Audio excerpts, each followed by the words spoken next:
This program features live coverage of an African safari and may include animal kills and carcasses. Viewer discretion is advised.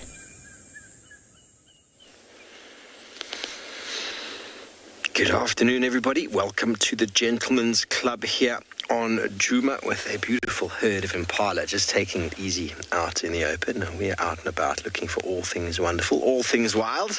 It's not only me, of course. Trishala Naidu is out as well with Mpo. She's heading up to Buffelshoek Dam. We've got Trico and Gerrit out in andBeyond and Ngala. They're out searching for some lions. Mike and Niels on foot in Prrivate showing us all the little things, and Johan and BK out in Tswalu Kalahari. And on that note, it is time to welcome you all on board your live African safari.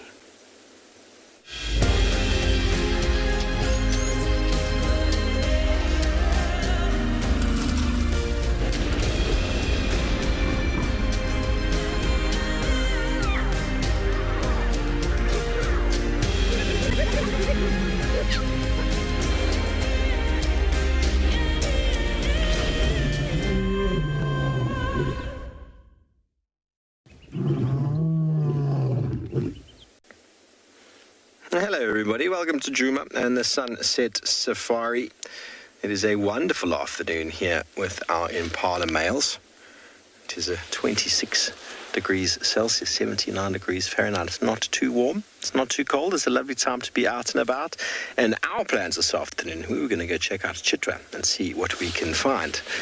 I know Trish is actually hoping to follow up on some elephants, although I think she had probably one of the best elephant experiences this morning that she's had in a long time. Times like that are very, very blessed, should I say. But this herd of impala, this little nucleus of impala males here, and see, we're going to start seeing these groups around.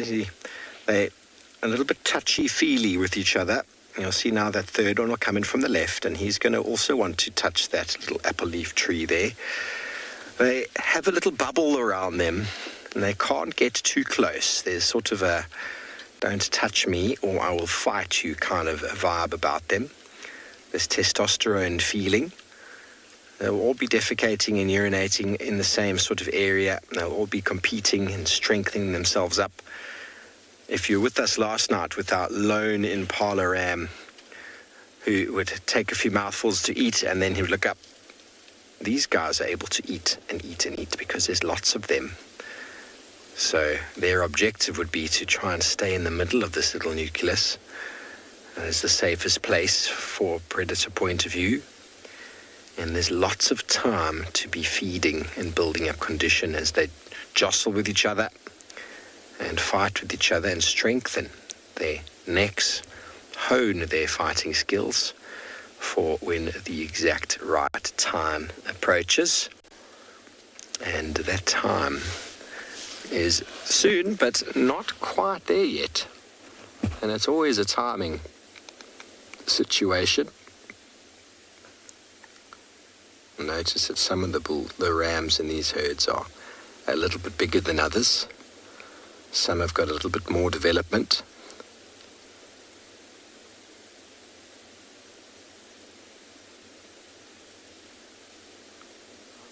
One thing is the same. They all want to mate. They all want to dominate a group of females. And they'll all do everything they possibly can in the strongest will. Charmaine, they are. Impalas are underrated. They are such a special animal.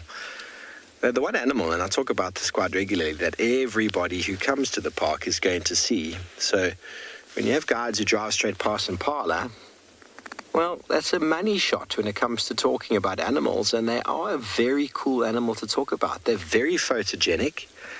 You can often get many different angles. There's so many different behaviors that they exhibit.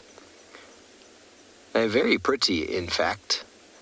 I quite enjoy their colours. I can't say I enjoy the noises they make in the rutting season, to be honest with you. But they definitely are very pretty animals. And, well, the impala lambing season is definitely a very, very, very special time. All these little babies. Even the hardest man melts in those times with all the baby impalas. It's okay to melt everybody. But there's no melting with this herd of impala. They're all very macho right now. They're all very strong. And don't forget, everybody, we are live. As always, interactive. We'd love to hear from you. Don't forget to send through questions using the hashtag WildEarth on Twitter. You can also throw your questions in on the YouTube chat stream. Alternatively, go to the website. Drop your questions in on the live Safari page there. Your children or anyone under the age of 18, get your parents or guardians to send us an email. kidsquestions@wildearth.tv. Now, we are going to be heading off and heading down towards Chitwa. Who knows what Chitwa might provide for us today? But who knows? It is always a very, very special time being out and about on this wonderful overcast Tuesday.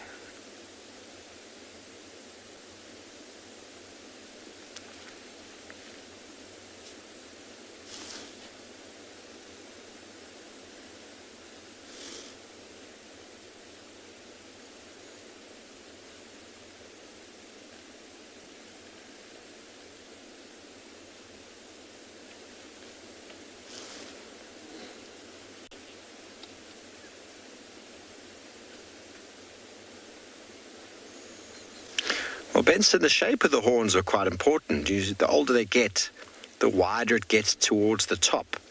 The younger they are, the horns are still sort of pointing inwards and they're not quite ready for competition. So age is the main thing. Obviously, the first year, there's just a small little twist. Second year, it twists a bit more. And then it starts to spread out from 3-4 years. And then 4-5, you start seeing fellas of this sort of caliber, which is a long time to have survived and be out here as an impala male. That fellow on the left seems to be the most mature of the group. He's just got a little bit of a ragged little edge to him. It's probably his last opportunity this season to be able to compete. And the ridges on the horns, Benson, are actually very, very important because the horns don't slip. Those ridges are designed for gripping, and when the horns lock into place, those ridges are very important for keeping the very heavy weight of 60-65 kilogram impalas on either end from bludgeoning each other. Okay, well, the weather is overcast and cloudy. Let's see what the rest of the properties are looking like.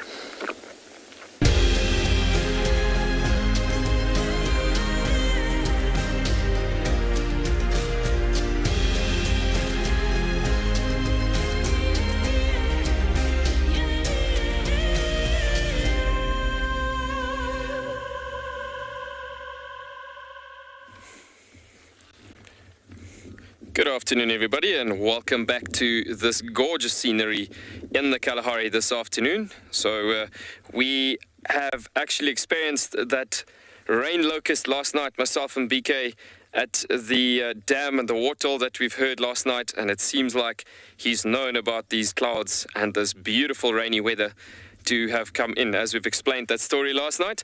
But yeah, so beautiful to see all these beautiful towering cumulonimbus and cumulus clouds that has come in as we looked at it this morning, coming through from the northern side, from Botswana side, as we looked at it actually. But so beautiful seeing that clouds, and look at that strong rainstorm in front of us already coming through the edge of the valley and so on. But yeah, so beautiful. My name is Johan. Welcome back to Tswalu Kalahari. Behind the camera this afternoon is BK. And as you can see, we are more or less back in the same area that we'll be heading into to try find that lioness this afternoon and see what we can do to go back to maybe see those little baby cubs and so on.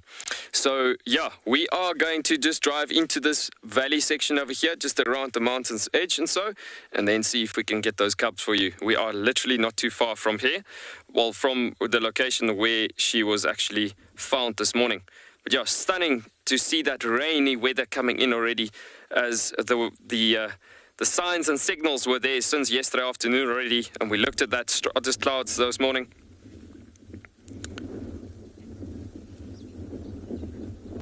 Alfred, you're commenting that this is absolutely epic, looking at all of this coming together. The storm is looking very, very epic. I would say definitely yes. It is so beautiful looking at all the stories coming together and seeing. Yeah, and there we go. We've got the thunder just talking to us as well this evening. Just so beautiful seeing that that rain already starting on that thunderstorm, and you can hear the thunder going there as well.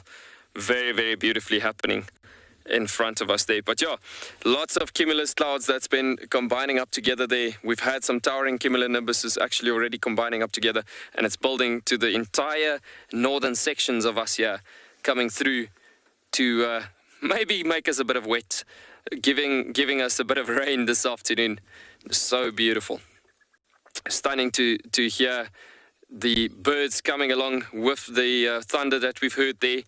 I don't know if you guys could have heard that. We've had some common scimitables calling in the distance, and also some desert cisticulus calling in the distance as well. But you're so beautiful seeing the scenery starting off the afternoon with the stunning cloud formations as we're looking at it like that.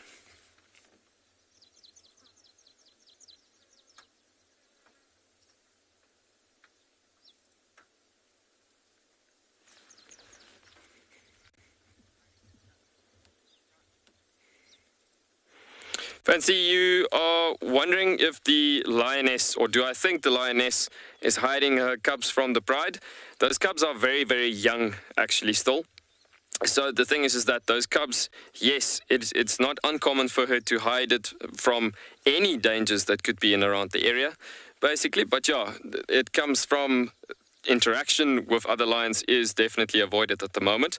But you can see, well, I've actually found this lioness about 2 months ago, where these cubs have been born from, and lionesses actually introduce their cubs at a age of about 3.5 months or so to the prides that they belong to. And obviously this is to avoid interaction by norm, and by normally it happens like that, where the lionesses would hide the cubs for safety purposes, obviously, so young males potentially in the prides could not hurt them through strong play behavior from that matter or so. But yeah, I don't think she's really hiding them anymore from the pride or so, because she's already shifted way far out from that den site where I have located her, where I've seen these cubs for the first time about 2 months ago. So yeah, these cubs I'd say is about a good 3 months or so. So it is a good one or good time, shall I say, for her to link these cubs back to the pride, as safety is within numbers for sure in the Kalahari. So we're going to continue down this road and see if we can catch up on her, and then we will keep you updated. In the meantime, we're going to be sending you over to Trico.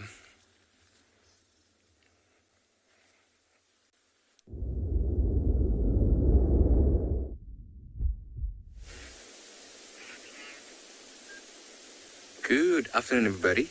Welcome to andBeyond in Ngala.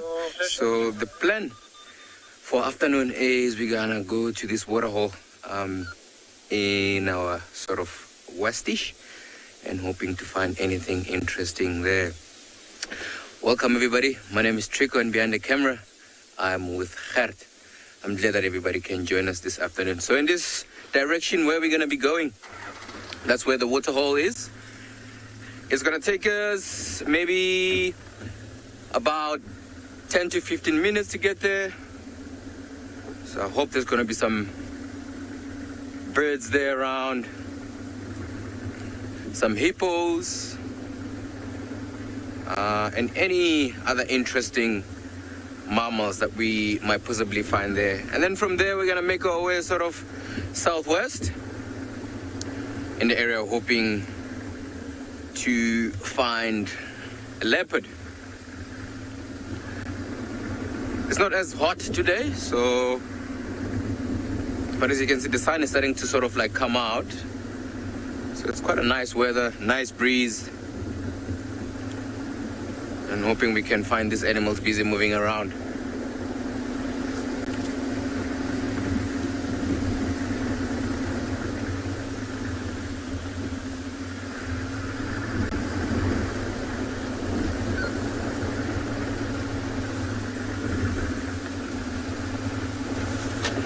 So the waterhole where we're going,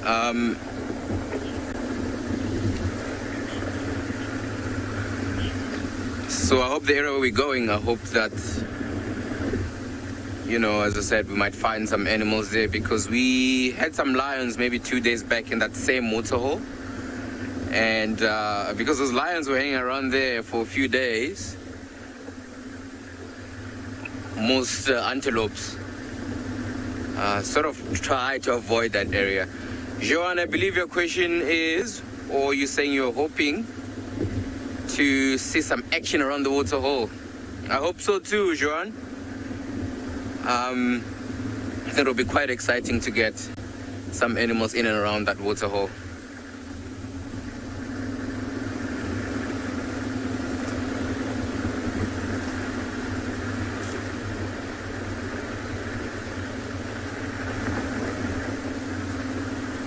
But your animals like hippos, I mean, the chances of finding them at this time of the day is pretty good. Because normally if it's daytime, they don't really move much or move too far off from the waterhole. But as we head to the waterhole, I'm going to send you to Tswalu.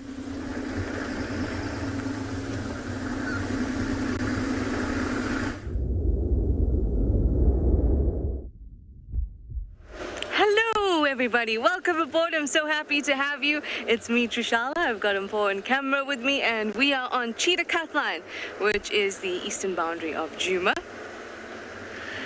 We are looking for some tracks.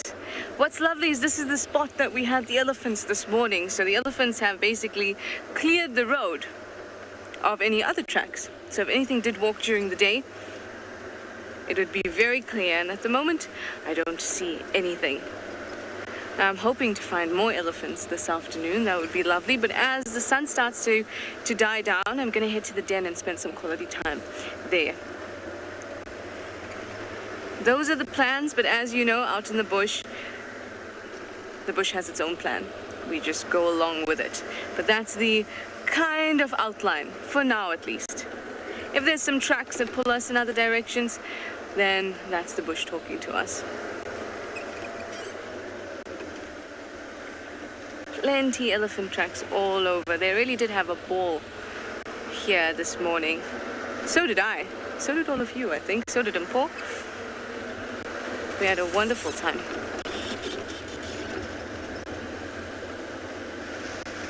I also found a chameleon during the day, so maybe we'll go visit that guy because he was really, really brightly colored. So that would be really lovely. I'm going to go past the tree that's been recently ring-barked.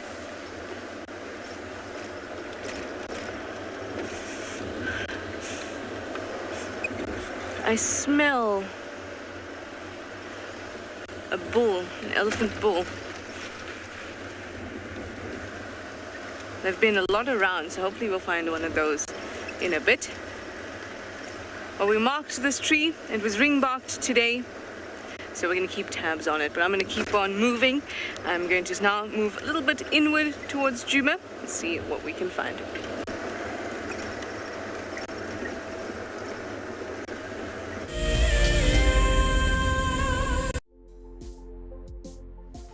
On the 27th of April, WildEarth will be turning 14 years old, and we wouldn't be here if it wasn't for all of you. And to celebrate, we will be finishing the beautiful book that we started last year that looks at the history so far. But we do need you to be part of it. Please submit your most memorable sighting, or what WildEarth means to you, or even just your name and a comment to be included inside the book.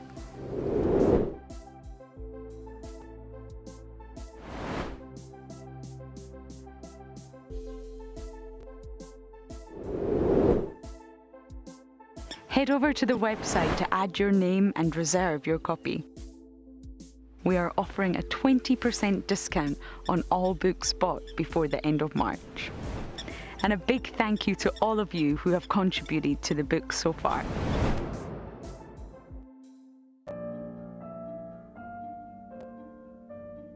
With a slew of potential dangers lurking, it's essential to be aware of your surroundings whilst walking in the wilderness. 20 yards away from one of the most endangered species. This is a big bull. What a moment, what a close encounter with an Ellie bull. He's just over here now. He's moved completely away. Being on a bushwalk and seeing a leopard, I mean, it's ridiculous to be this close to a leopard on foot and for him not to run is absolutely insane. How crazy was that? Through the gap there is just the back of the head of a male lion. He is absolutely unaware that we are here right now. I'll tell you, seeing lions on foot, it definitely brings out the caveman in you, this little scared human being. My name is Lauren, and I'm currently working in Djuma Private Game Reserve here in South Africa. I love answering your questions during the live safaris. It's my favorite part. It feels like you're on the vehicle with me, and I'm able to teach you exactly what you want to know. If you want to ask a question on WildEarth, then you need to register on our website. Once registered, you must go to the live safari page and ask your question below the live feed.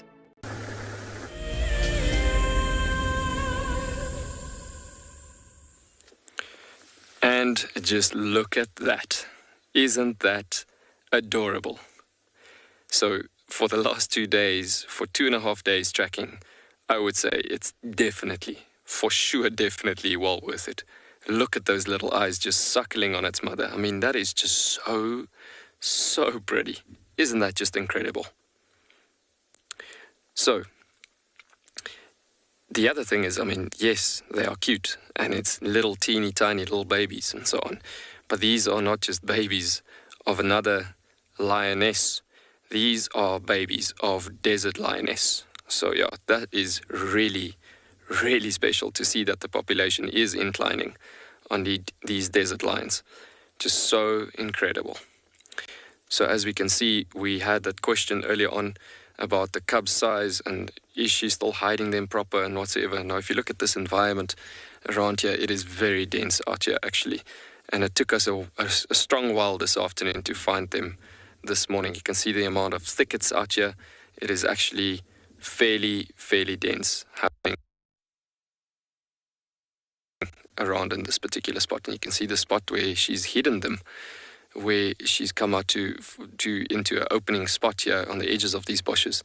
This morning she was so deep into the thicket that we did not see one cub. But now, for this afternoon, she's knowing that you guys would have really wanted to see her, so she brought them out for us just on the edge of the bush. And she knows how hard we've worked for them for the last 2.5 days. No, I'm just kidding. But yeah, it is really special to see this adorable sighting for this afternoon. You can see obviously she's full on relaxed, fast asleep, and obviously with the cubs suckling this morning, just after we ended the show, we've had the cubs moaning at the mother quite a lot, as it sounded like they were very hungry. And moments after that, they were also suckling, but we couldn't really see them in that time, as they were very tucked away in that thicket. There we go. Mom, this is mine. I will be taking my food for the afternoon. There we go. Man, just look at that little cubby. That is just so incredible.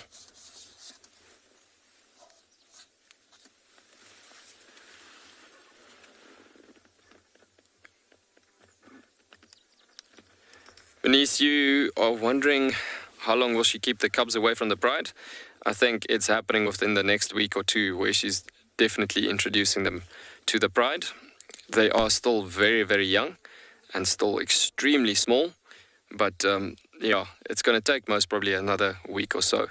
And she's not too far away from the pride. The pride was located actually this morning just an area where we're going to be battling to actually put them on a screen a bit, but it is literally behind this mountain, and she's within not even further than 1 kilometer to 2 kilometers away, basically, we're looking at.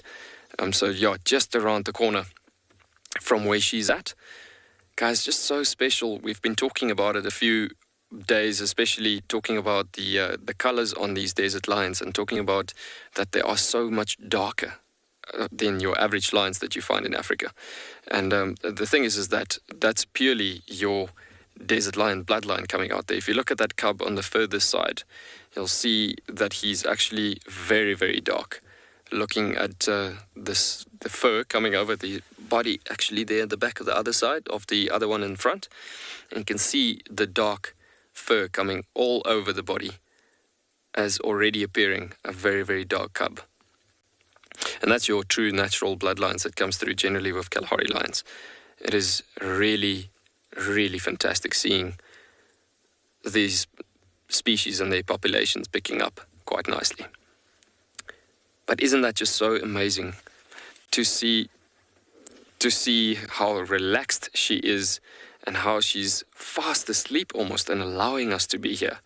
I mean, that is just incredible. We're sitting about a good 20 odd meters from her, and that is just so special. So I can guarantee you, going to be spending the afternoon here. I think this is going to become even better from the suckling, what's happening here. But we will definitely keep you updated from there onto a play behavior and so on. In the meanwhile, we're going to send you back over to Steve.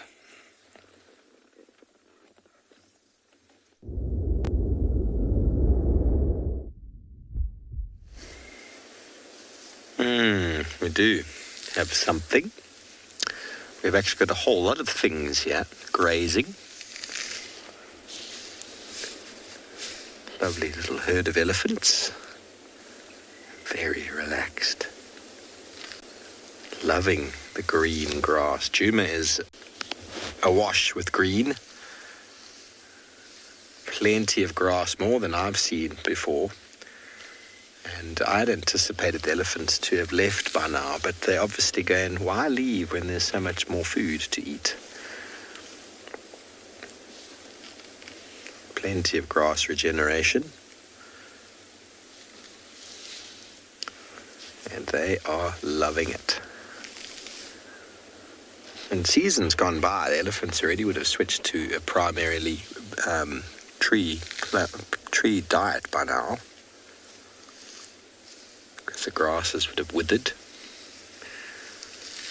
Many of the grasses have gone through a few stages of growth and seed production, and this one can't get enough of it.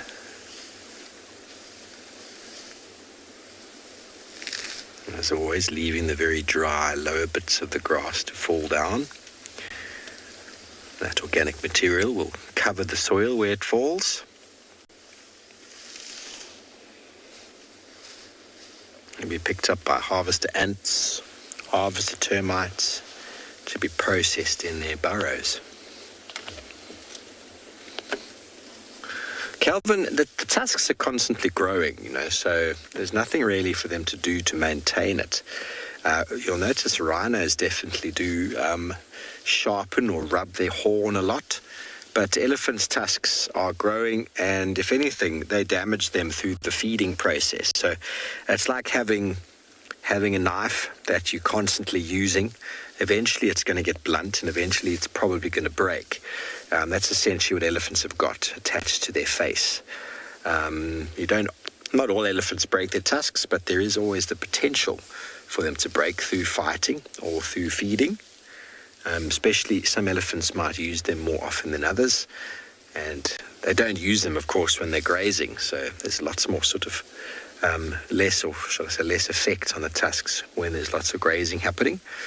But as soon as they start really digging into the trees, snapping branches, and in the case of the big bulls, when they compete with each other, there is enormous potential for those tusks to break. But there's no maintaining of them, no oiling or looking after. They get quite darkly stained from the resin from the trees, and you'll actually be able to notice, on this one's tusks here, So you'll actually notice that her right tusk is slightly shorter than the left. It's also a little bit more stained, and that's because you get left and right tusked elephants. They will use one tusk more than the other, obviously until it breaks, and then they have to switch again. But you'll often find an uneven wearing on the tusks due to using one side more than the other. Hello, Mama. Yeah, it's just beautiful to be out in the open like this. The elephants, they are so relaxed. Edmund, no, they don't fall off with age. Oh, under the bottom there, the baby. The baby's found the best shade in the world. Edmund, they don't fall off with age. The tusks can break. The tusks are like your tooth. They are essentially just teeth that are growing out of the face. And like with any tooth, a tooth has a potential to break. But they don't, like our teeth, fall out with age. They have the potential to break, definitely. But they're not designed to fall out with age. Even elephants' teeth wear down. Oh, my goodness. And they file down one molar at a time, but the tusks are constantly growing. Some don't have tusks at all, but most elephants do. Very embedded in the face, a very deep-seated root. And I've never seen a full tusk fallen out. I've found many bits of ivory that have broken, but the entire tusk and entire root, I've never seen that actually fallen out. But it's possible. I'm not sure. Just through observation, I've never come. Oh, I'm sorry, Ian. Can we go back to the little baby? It's trying to enjoy a little bit of slumber under mum with all of this noise. See, the babies don't need to eat on the vegetation because they get all the nutrients. There we go. See how gentle Mum is? She knows exactly where her baby is. Uh-oh. Mum, that was shade. There's some more shade. Oh, baby elephants are probably the coolest things around. Are you going to come and say hello? Are you going to come say hi? No? Now suddenly you don't like me after all of that. I'm not showing any negative behavior. She just suddenly says, like, no, I don't want to say hello to you. I'm going to go eat over here. Okay, well, I don't think we're going to go anywhere, but we're going to send you over to andBeyond and Ngala, who is looking at a watering hole.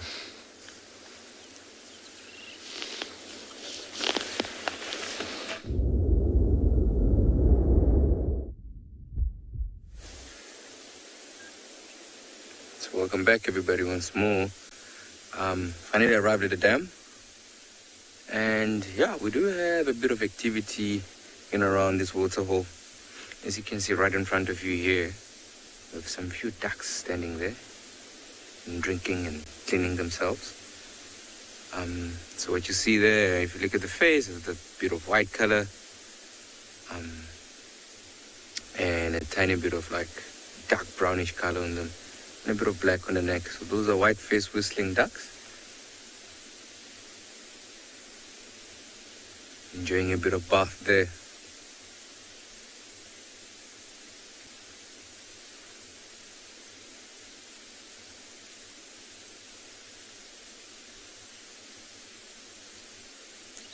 Oh, well, then I just took off.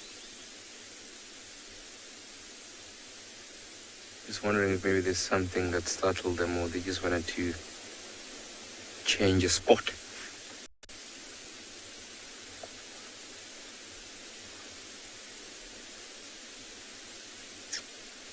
We also had a couple of hippos around, or maybe one, I think. It keeps on popping its head up and down.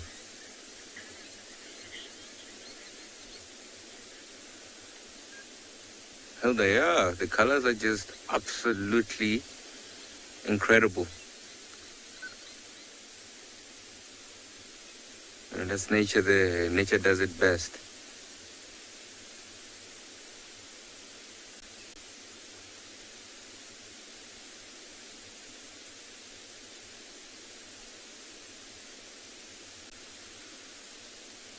if you look right on the edge of the waterhole, there's a dead tree.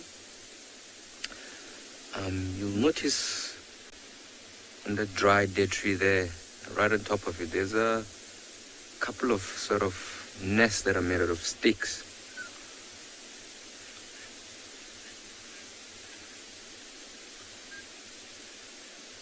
So those nests there that you see are those of red-billed buffalo weavers. But while we're still here and enjoying the ambience, I'm going to send you to another location.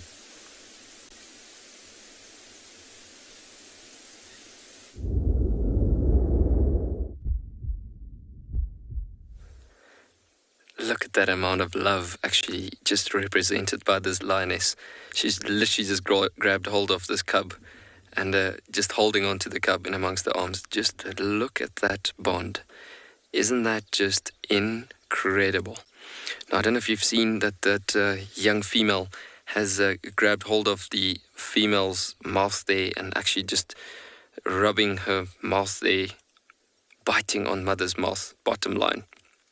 Is that there's those black dots in the front of a lion's face, shall I say, with the point of where the whiskers are attaching between the nose and the mouth, and those are identity dots for most lions. So it's very important for lion cubs to play like this, also play fighting, but also at the same time doing that membership checks with each other, so they get to know who's who and which is which and which is functionality within this unity that they are living in. But it was just so great when you just came back to us, looking at how she grabbed hold of the cub. At the same time, she's fast asleep actually, or fairly asleep. We've had her rolling around once or twice as well now. But yeah, just so incredible seeing that motion that we've seen there in the beginning. Something quite interesting, I don't know if you've noticed that these cubs are staring at us a bit as well. Some of them are looking at us. And the thing is that these cubs have most probably seen vehicles, most probably not more than 5 times. So in a strong wilderness environment like this, it often happens that you get, like this one, a very curious character, an extremely curious characteristic on some of them coming out. And then you have the ones that is further laid back, that's generally in a situation of just trying to hide a bit more shy and that sort of thing. And so, but very interesting that you can already tell the sexual dimorphism between all of them coming together that you can see here. So the one suckling at the moment on the mother, that is a male cub, because you can see his head is much broader, for instance, than the one that's in front here, having a thin, small little narrow face. The male's having a broad face versus the female's having a narrow face, and that's a dead indication, or an easy indication of seeing the differences between male and female. Just listen to that sounds. And a big yawn, a massive yawn from the female. Look at that, what we've just explained about how that one is biting the other one again, getting that one scent. And just getting the scent going, also knowing this is my brother or my sister, and this is my brother or my sister's strength, and this is her functionality, and that's how it goes.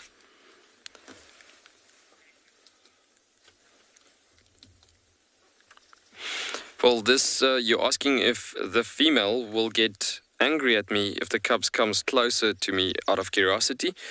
You know what? It depends from lioness to lioness, but this particular lioness, I know her very well. And she's been around on the reserve for roughly 5-6 years. She's been born on Tswalu. She doesn't know anything else but Tswalu and the safari vehicles coming through every now and again bypassing. So ever since she's been a baby cub, she has seen vehicles the same way these cubs are seeing vehicles. So she's been introduced to vehicles, obviously not on an everyday base, but the thing is, like every now and again when they were tracked and found, like we have done today, then whenever she's seen a vehicle, she's seen vehicles and the trust was built. It was never being in a situation where the trust was bridged and shown in a situation where she could have been getting a fright once or twice or so. So respect is a big thing in nature, that you always show enough respect to nature, and animals will build that trust with you. Now, it doesn't say that you can you can trust it so much, or the situation, that she will not charge you. The main thing is straight from the beginning, show the respect, what she's used to. And if the cubs then comes closer, she trusts the vehicle in that situation. Then she will maybe come and fetch the cub in that respective and so. But yeah, other than that, doesn't really happen often. Well, it doesn't happen at all. It won't happen that she will charge the vehicle, because animals approaching out of curiosity is not approaching out of aggression. And that's the main difference. As you can see, the cubs' behavior is starting to drop as well now. They are not focused on us anymore. And the female grooming herself quite a bit there, as you can see. There is complete relaxed motions happening here. So, but yeah, I've had it plenty of times where small little baby cubs like this walk up to us, and the lioness even come and lie right next to the cubs, to the vehicles and so on. But yeah, stunning to see that these strong wilderness animals, I want to say this strong wilderness situation is allowing us to be here. I mean, that is just so incredible. But respect always is the key factor to success in nature. In the meanwhile, we're going to keep on sitting here and enjoy the show, shall I say, and we're going to send you back over to another gorgeous destination.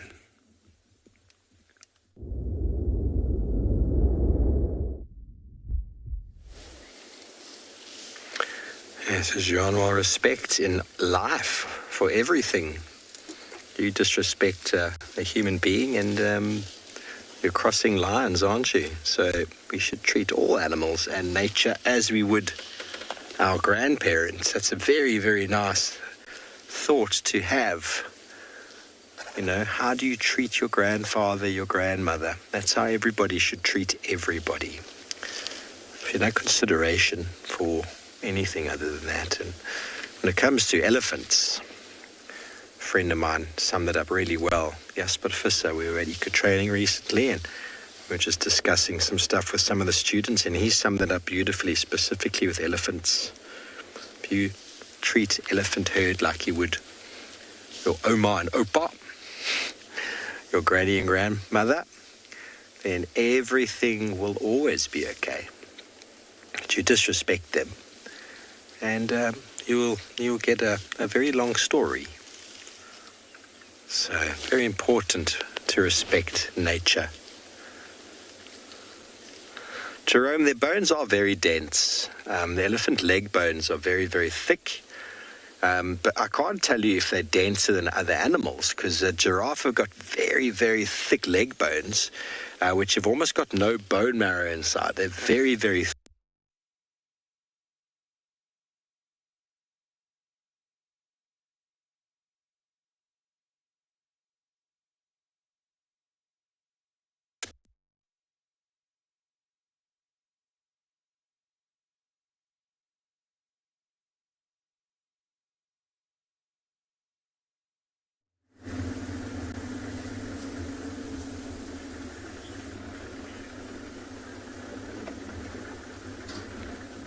Welcome back, everybody, and first like to apologize about the transmission problems that we are currently experiencing, but I'm sure the team will get that feed back up again in no time. So yeah, I've just left that water hole. I didn't see any signs of any antelopes there or anything else than birds. So I'm thinking, for now, we head to that area where we're going to be looking for a leopard. And when it was reported earlier on, apparently it made a kill. I'm not too sure if it was an impala or anything else that leopard managed to catch. But also, there's only one way to find out. Just heading straight there. Also, I'm not too sure if the carcass is still going to be there, because apparently in the morning it was hoisted up on a tree, but then just before the show started there were reports that it took that carcass off the tree. But for now, as we're driving here, I'm going to send you to Prrivate. I think Mike wants to say hi.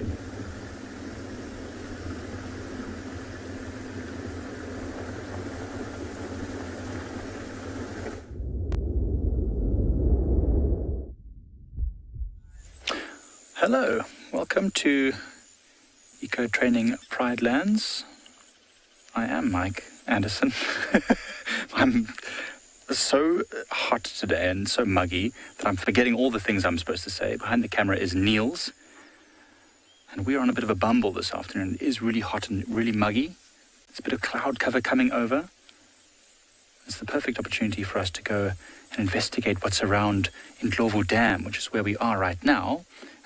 We're just on the outskirts of the dam. We tried to go to the dam, but unfortunately we had no signal there, so we've gone for a bit of a bumble. We'll come back there a bit later. Seems to come and go. But what we're really after is maybe some elephants that were seen a bit earlier today down towards Zebra Clearings, which is just behind us. After the successful tracking we did this morning, I think we're on a bit of a tracking mission today. So we'll go and see what we can find.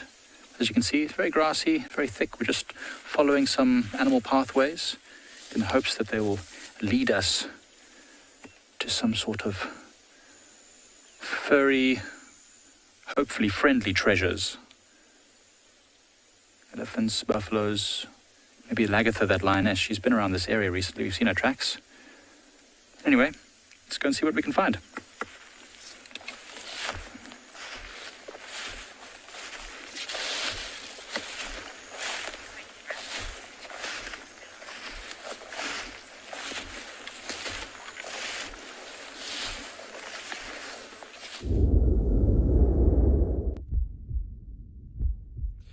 So there's been an awful amount of play behavior happening as we've all had something to drink and the bellies is happy, energy levels are built, and there's a huge amount of play behavior happening. Like there's so much of sticks being carried around and the cubs are up and down, running through the grass, playing, well, what can I call it? Run and catch and play, something like that. But yeah, so incredible seeing these cubs moving around and seeing that they're all extremely healthy, very strong, and in a very, very good condition, progressing in life. It's really looking good. Looks like she's grooming one of the cubs there, walking to the front. One might be very curious.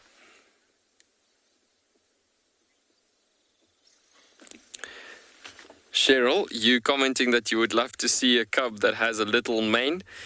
Funny enough, you do actually see on cubs that grows and that is actually very dominant. You do see a little bit of facial hair developing sometimes on those cubs, but cubs becoming young adults, like sub-adults and so over to young adults, juvenile animals or so, you can easily get it where you can get early stages facial hair development and so on. But on these cubs, you will never really get to see an actual full-on mane growing. It's just too young. Guys, I just want us to zoom in on that nipples. That is just incredible. The cub has just blocked whatever I was wanting to talk about, because I just wanted to see there's actually, I don't know if you've seen when she rolled over, all four nipples you could easily see that were suckled on, and you could easily see sometimes on the lioness. And it's not just lions, but especially animals like warthogs as well and so on. You can easily see how much young does she have if she's hidden the cubs or the young of whichever animal. And if she's hidden the baby animals and she's on her own, in this case, coming back to the lioness, you can easily see how many cubs she has because of the nipples being suckled on and so on. And the mammary glands swollen and so. But yeah, you could easily see on this lioness as she rolled over that she definitely has 4 cubs. Look at my stick. I'm carrying it in from the background. That is so cool. And if the one has a stick, I gotta have that stick as well. And this is just so great to see these guys looking in such great condition. Oh wow, you're coming to say hello. That is just so special. So as we arrived here, you could see these cubs weren't really very comfortable, and as we have immediately switched off, obviously to, obviously keep the cubs relaxed. And you could see the heads were popping up out of the grass and not really knowing what is the best thing happening here at the moment, or are we safe even? And then you could see they started relaxing as the mother's behavior. The mother didn't even lift up her head as we pulled up in the sighting. So it immediately rubbed off on the cubs. and started relaxing. It's amazing to see that they're starting to get curious and investigating. Look at those cubs running around to the back. They cannot miss out on a single opportunity. There's all of them playing in the grasses through the back gap that we had there this morning. Look at them. I mean, that is just incredible seeing them building that membership bonds, as well as strong muscle build and everything like that happening at the moment, building the skills. So if I have my calculations right, there's so many lion cubs on the reserve at the moment. I don't know if you've remembered.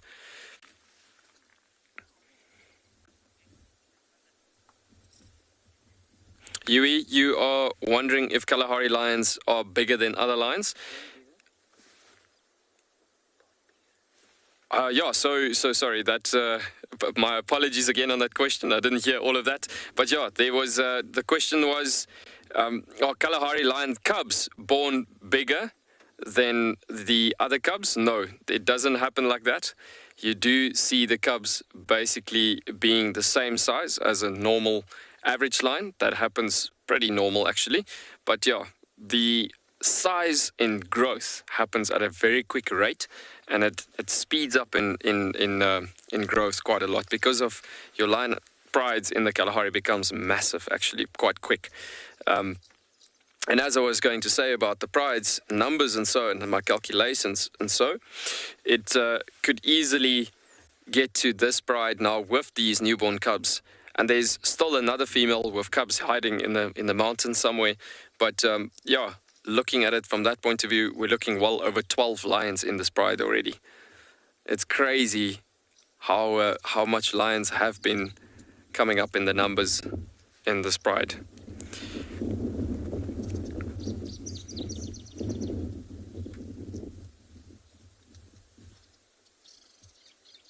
Grooming herself, and she's been up and down already quite a bit, grooming herself, yawning quite a bit, looking at the cubs, relaxing again, lying down again, and all of that happening. It's just because of the nice cool weather that this rainy clouds have blown in for us this afternoon.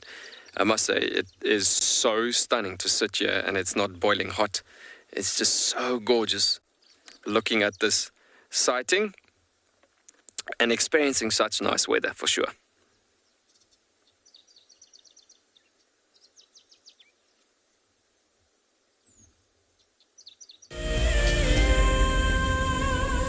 So in 1998, we had this idea to go and put a live web camera on a waterhole somewhere in the Sabi sands next to the Kruger National Park. And I approached just about every single landowner and everybody thought I was completely crazy until I met Yuri and Pippa Moorman.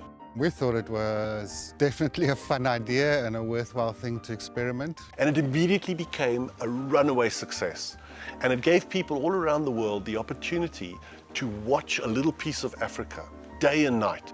Back in 1998, it was the very early stages of the internet. And all we were able to do was to get a 30-second refreshing JPEG out of that camera. But over time, what we began to do is focus more and more on trying to develop this concept of giving people the opportunity to go on safari. Even though we live just 500 meters up this hill, we still put the camera on to see what's happening. Absolutely, we watch it ourselves. The Mara Triangle is a jewel in the Kenyan conservation crown, and thanks to the dedication of the Mara Conservancy, it thrives as one of Earth's greatest national treasures. We have been experiencing a reduction in the whale snails that we collect on a monthly basis, and this is basically attributed to our intense patrols. Over the years, this courageous team of anti-poachers has reduced poaching to almost zero. Mimi naitwa Stephen Olereso. Nimefanya kazi miaka 16 sasa. Kuanzia miaka 2002. Hao wanadamu ni wenye utua sana sana inaogofya ni wale wenye wanaenda kama ndovu. Wanatumia kama bunduki. Sasa hiyo ndio huwa inakuanga hatari sana sana kwa sisi. As a result of the global pandemic and the massive reduction in tourist revenue, the Mara Triangle is facing a financial crisis. They need your help if they are to continue their ability to protect this magical land. It's a huge privilege to be in these incredible places with these amazing animals. I love filming lions. When they do get up and do something, it's always spectacular. when they are playing, are incredibly fun to watch, especially sub-adults and cubs. I love being in the bush and working in these incredible places with these amazing animals. We want to bring it to you so that you can almost feel like you're right there and be able to experience it and enjoy it the way we are.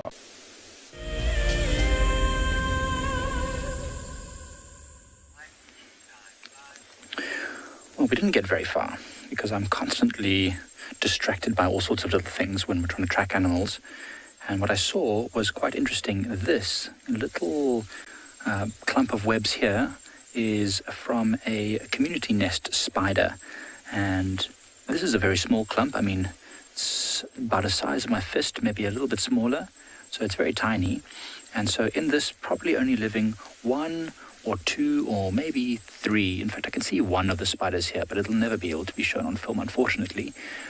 But they have built this nest together because safety in numbers, more chances to take down larger prey. And they can create a nest like this, which shelters them from most of the terrible weather, because this silky covering is fairly waterproof. Most of the water that falls on this will cling to the web and then dribble down the side if it starts to accumulate. But what's interesting about how these spiders hunt is if you see down here in this main part, that's the home. That's where they all live right now. That's where they are hiding from the daytime animals that are moving around, hunters and such. Now, up here, there's this fine mesh. Oops, just touched it by accident. There's a fine mesh of silky webs. Now, that is very sticky. And that is the part... Oh, there's a spider coming out. I wonder if I could entice it out a bit more. Yes, it's coming. I don't want it to waste energy by investigating too much. No, oh, there it comes. I don't know if you can see it about 2 centimeters in front of my pointing stick. There is something moving. Oh, there comes one of the spiders. Do you see it? There's 2, or there's 3 of them, there's 4. Oh, there's a lot more than I thought. I said there was probably only 3 living here. There's at least 5 that I can see trying to come out right now to investigate. My goodness, there's heaps of them. This is a first for me. This is the first time I've ever seen these spiders actually come out of the community nest. That is super cool. Having a pointing stick is amazing. So there are at least 5. There's way more than I thought. Now I'm changing my tune about these spiders. They are many more. There must be 20 or 30 of them in there. So when I see the ones that are the size of a head or, whatever, there must be hundreds living in there. That is incredible. So you can see these community nest spiders have come out now because I touched the web slightly, disturbed it a little bit, and they've all come out now to investigate if there's an insect. Now what you see, they're very small. Each of them is tiny. So what they'll do is they will together subdue the prey by biting it probably multiple times. They've all got venom. And then they'll wrap it up in silk and drag it in to the cavity itself of the community nest. Now, if you look closely, you might be able to see some of the tunnel structures that they have. It's very scary. I don't know if you've ever seen Lord of the Rings. There's a scene there where there's spiders chasing the main characters, and this reminds me very much of that. That is awesome. I'm not sure who asked the question, but the question is if they actively hunt, do they go out? I'd love to know who asked it so I can address you correctly. But in essence, no, they do not. William, they don't actively go out and hunt on their own. They live right here, as you saw, very sensitive. As soon as I touch that little bit of flimsy web on the outside, that net, it almost looks like a football goal or a tennis net or something like that. As soon as I touched that, they all swarmed out to try and grab whatever it was, which happened to be something far too large for them. But no, they're not free-living hunters, not like baboon spider males or many of the wolf spiders. These ones are web-dwelling, so they stay inside this little area the whole time. That was really incredible. Honestly, the first time I've ever managed to see them coming out of the web like that. Sometimes I've seen them retreating in, and it's just a quick glimpse, but that was the first time I saw them come out. I hope you all thought that was really awesome, like I did. Oh, no, I'm glad I got sidetracked. That was really great. So, whilst I gather myself after this very exciting moment, I'm going to send you back over to Tswalu.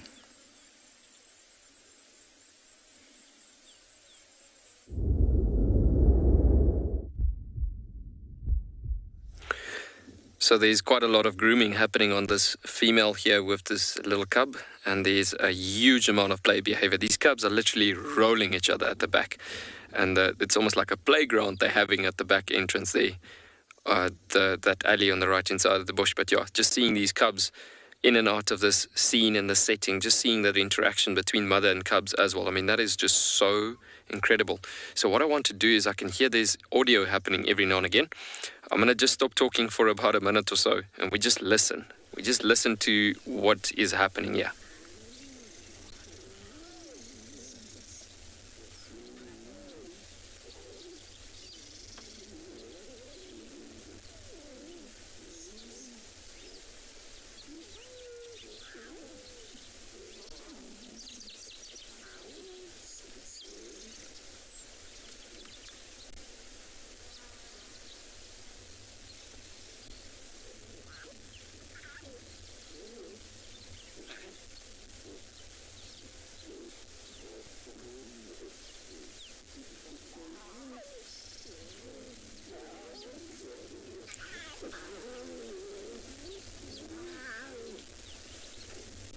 And she's had enough.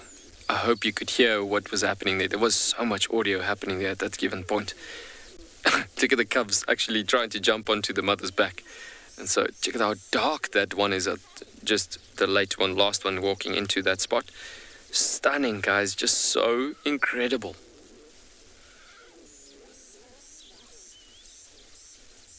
There we go, marking territory. As prides are extremely territorial, and all members of the prides will mark territory. Just so incredible, guys. There's just so much activity. Lions can sleep for a good 16 to 20 hours a day, and sometimes it goes with the Kalahari lions like that as well, depending on the environment and depending on the given environment that they are located in Africa, given what they need to do to survive. In the meanwhile, we're going to be sending you back over to Steve.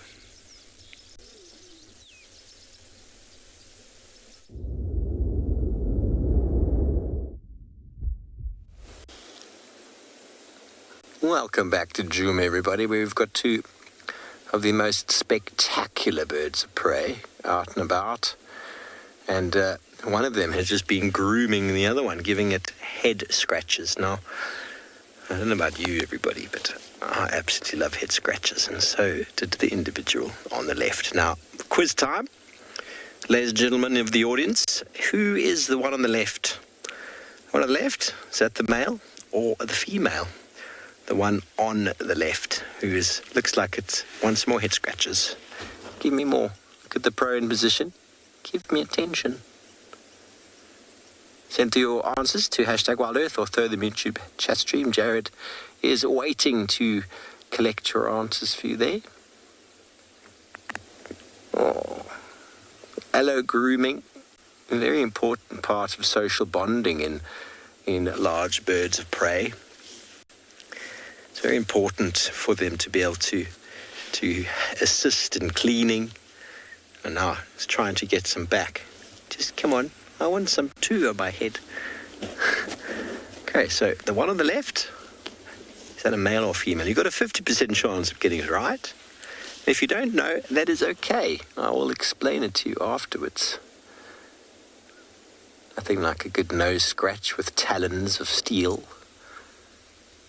He looked at his foot and went, oh, talons of steel, you say?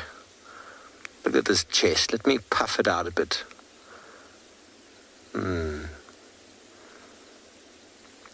Wondering if I should reciprocate some head scratches. I'm not quite feeling it.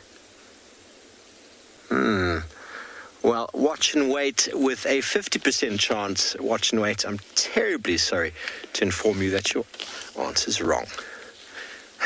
It's okay. It's okay. There is a very specific reason why one's male and why one's female. Most people identify it from the underwing when they fly, but when they're sitting like this, there are two definite sort of identification features that one needs to take into consideration. Pterithopius equidatus, the beautiful red-faced short-tailed eagle, the Batelier or Berghaan. Janet, you've got it 100% right. Well done. There are definitely two different sexes here, so the one on the right is definitely different from the one on the left, and we're just going to wait for a few more answers to come through before I give you the big reveal. But it's very, very nice to see these fellows here. They're here all the time. There's a nest in the tree just behind us that they've been breeding in for the last few years. Sometimes we find two males here with a female. I'm not quite sure what exactly is going on there, because it takes 7 years for them to reach this breeding plumage. Atul, you say the smaller one is the male, so are you saying the one on the left is the smaller one? Because if that's what you're saying, then Atul, you are right.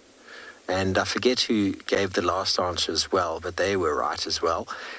Ladies and gentlemen, the one on the left is indeed a male. One on the right is a female, and let's have a look at this quite quickly. Quite easy to see. The one on the right, have a look at the wing bar, the white wing bar there. It looks like a very nice white miniskirt, does it not?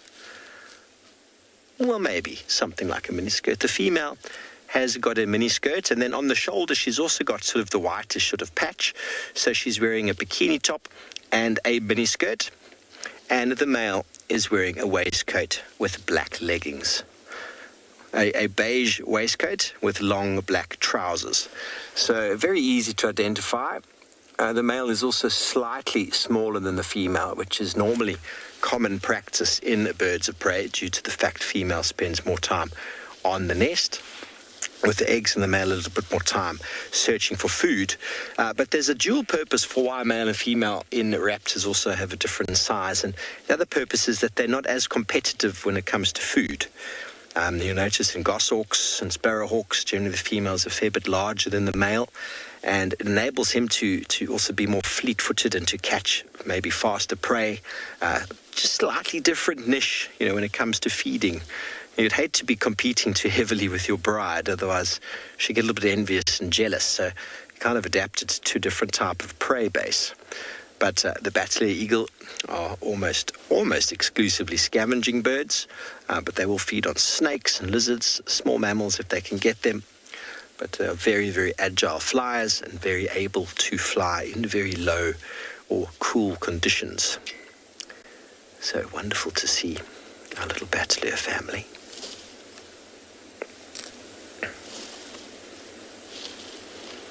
Yeah, they're not really. I mean, there's a degree where birds of prey could be dangerous, as if you got too close to their nest and they try to attack you, but clearly that's where you have crossed a barrier. But there's a huge misconception around the world that birds of prey are out to get us and are out to get our livestock. And of course, there are incidences in the world where certain livestock have been caught or been removed by large birds of prey. But it is one of the downfalls, actually, in predator raptor conservation, is in many people's mindset that they are actually a pest and they are a danger, and so they get poisoned.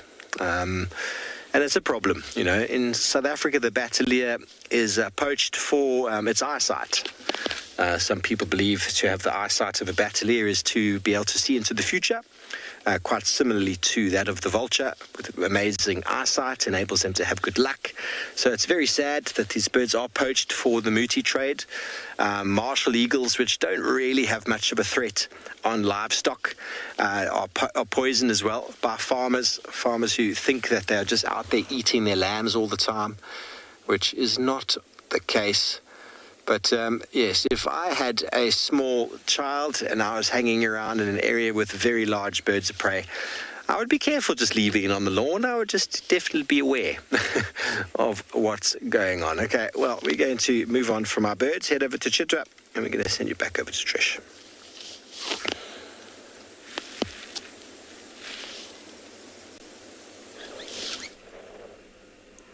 I do have a green friend. How gorgeous is this flap-necked chameleon? just perched on the top of this red bush willow. You can see it's a really beautiful pale green, isn't it? I found this one in the morning, but it was just as drive was ending. So I didn't get a chance to show it to you, so I thought let's go and see it today or this afternoon. I love seeing chameleons during the day. It's just a lot more difficult to find them. So we were fortunate to find it in the morning, and then I knew which bush to look at. And this is on a different part of the bush, so it took a while to figure out where exactly to look, but then finally we found it. It is so, so pretty. You can see that during the day the colors are a lot more vivid.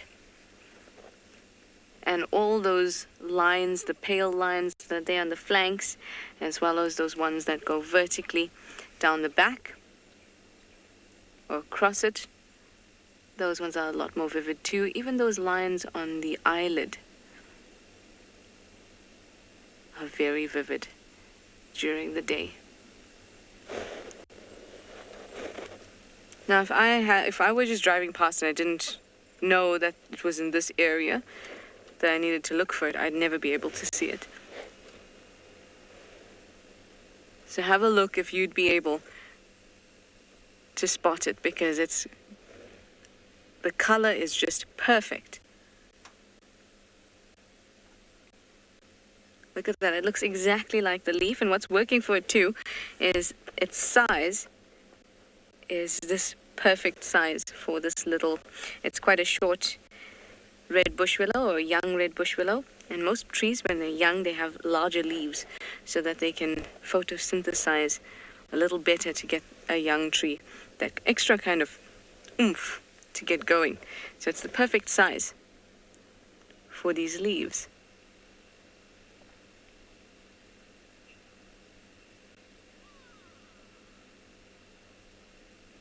Hi, Gemma.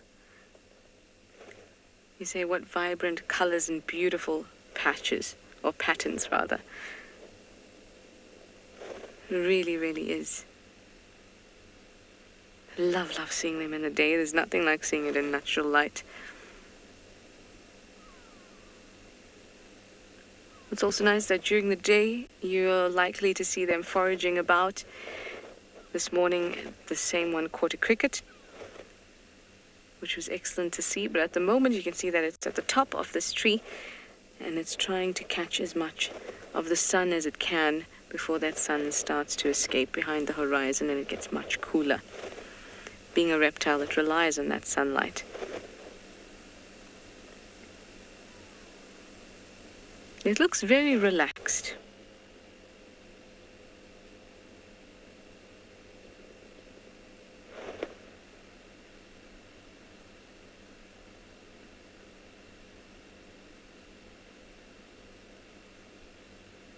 Hi, Kellyanne. You'd like to know if we ever see them on the ground?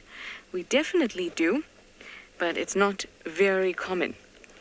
I'd love to show you one on the ground. We have had it on drive before, but it's not very common. So what they'll usually do if they need to move from tree to tree is they'll move along the branches and then stretch out and then grab another branch and then pull themselves onto that tree.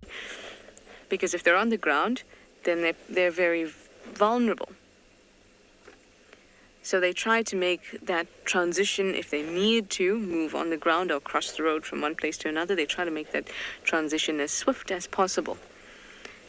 And they can move with some speed.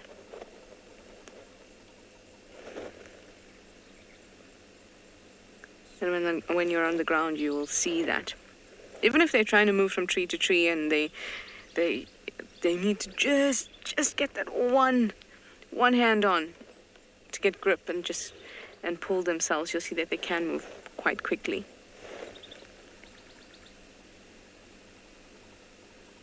This is a beautiful specimen.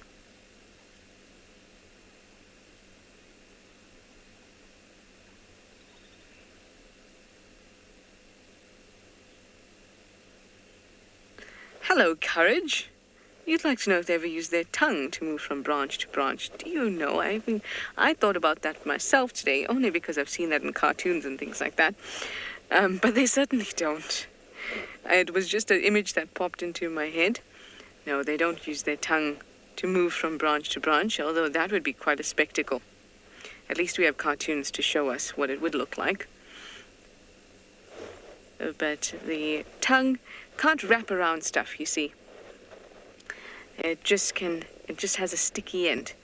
They don't use it to move from branch to branch. They use it just to feed, to drink little droplets of water off the leaves.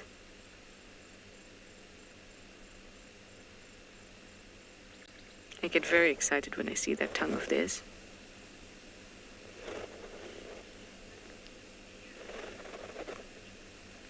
Hi, Johnny. You'd like to know if its patterns disappear at night? No, they don't. They just become a little bit paler. So there's certain parts that will remain. So can you see those pale patches around the lips? And then there's pale patches on the flanks there. Those will remain, and so will those parts, those darkened lines that are on its back. They're coming from the top of its back towards its belly.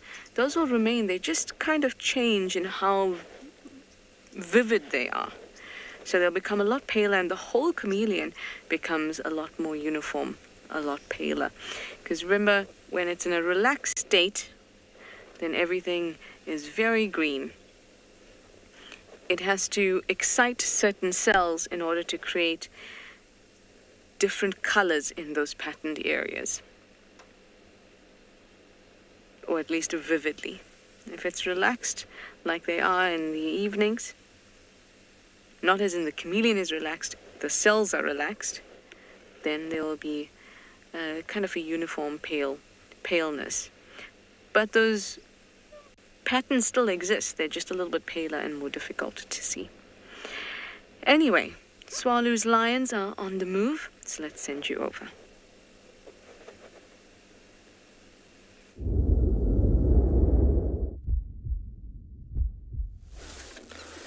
Welcome back, everybody. So we have had these cubs in a bit of a drainage line walking up furthermore from the previous location where we've had them actually resting.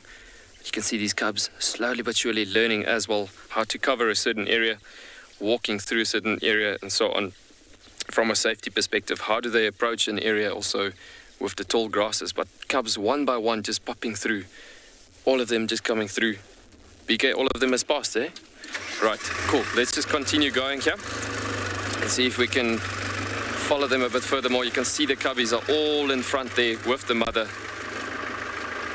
just coming across. So incredible. Look at that. It's almost like that little cubby wants to approach the mother, wants to play, jump on top of the mother there. But look at that gorgeous scenery of the road coming through there as well. Very, very cool. Very beautiful. So all four of them popping over the road there, coming through. As you can see, they're walking straight to the waterhole around the corner. So they most probably, she's gotten to a point where she's quite thirsty, so most probably going to go through to the water. But look at the amount of play behavior happening there with those cubs. So incredible. So she's flushed out a duiker, a common duiker, and a steenbokkie that's been walking through this area. And so she's unfortunately missed them, but you can see she was keen to actually go for that little steenbokkie and so on. And the duiker, both of them actually just flushing up in front of them. But yeah, the grass is being so tall and long, could easily get to a formation where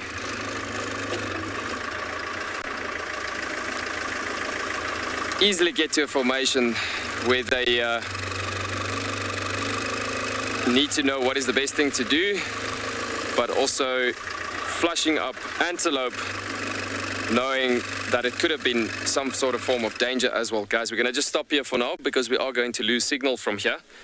We are most probably going to get back to you after she's reached the water point because she's crossing back into the edge of a mountain here now.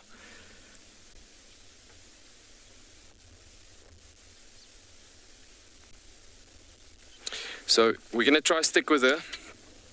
It looks like she's going into that drainage line, but like I said, we might be disappearing off the air now.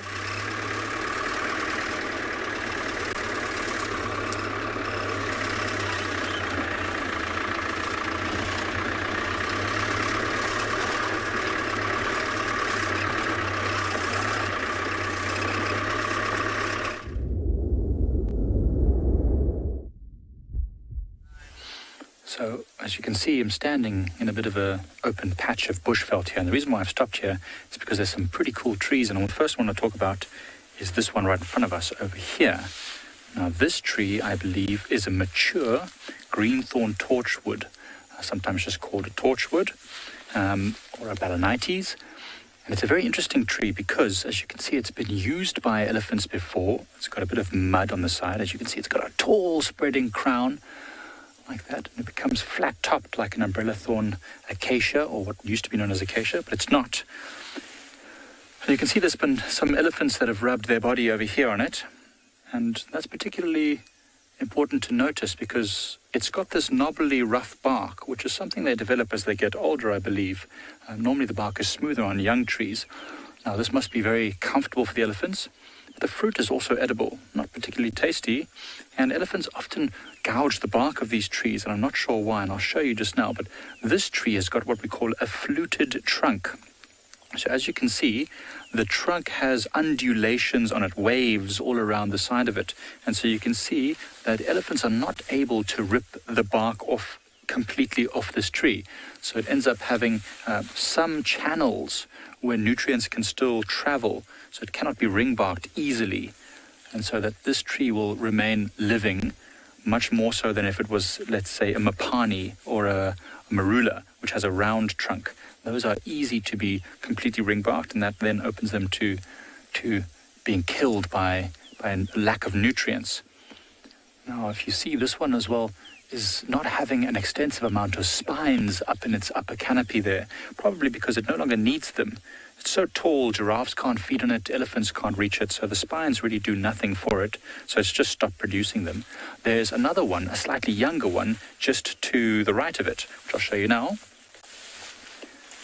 So this one here, you can see a much younger balanites, and the bark is smoother, although you can see at the lower parts here, you can see it's beginning to start get this rougher look to it. And just above that, you can see where elephants have been damaging the bark, gouging it with their tusks really clearly. Now, this one being young hasn't developed that very fluted trunk yet. So this one is susceptible to being completely ring-barked. And if you look at some of those branches just behind the main stem, you can see that they are covered, even those ones up there, covered in these wicked sharp spines. And that helps to defend it from things like giraffes overbrowsing it and elephants plucking too many of the branches. Now, this tree was used previously by humans because it creates a very high quality oil from the seeds. If you take the fruit, which looks a lot like a date, and you crush the nut, oil is exuded from it, which is basically almost like high quality olive oil. And that could make very bright flames, which is why the other name is called a torchwood. Right, wonderful. An awesome tree. I mean, not so far from zebra clearings where we saw those elephants. So let's keep on moving.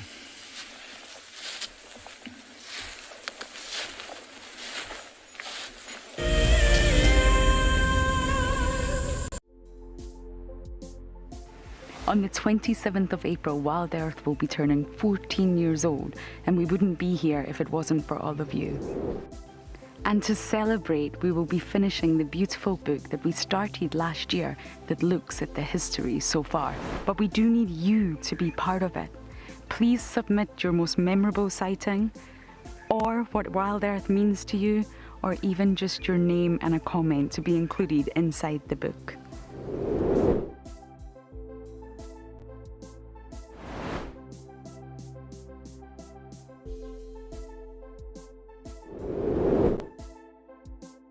Head over to the website to add your name and reserve your copy.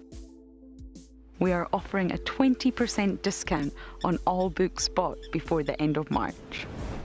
And a big thank you to all of you who have contributed to the book so far.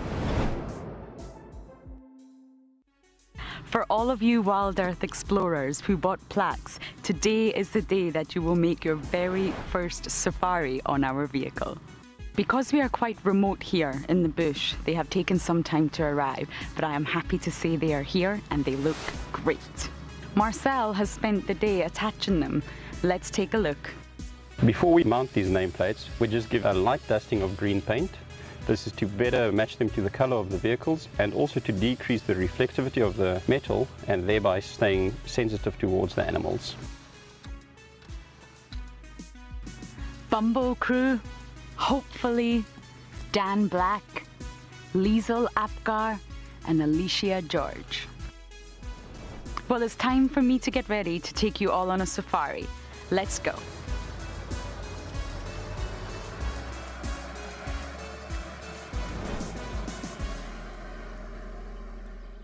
My name is Steve, and one of my favorite things at WildEarth is getting questions from you. The type of questions that I really like are those ones that really help us to unpack and understand and really integrate the ecological knowledge and fully appreciate the importance that animals such as these Cape buffalo bring to the ecosystem.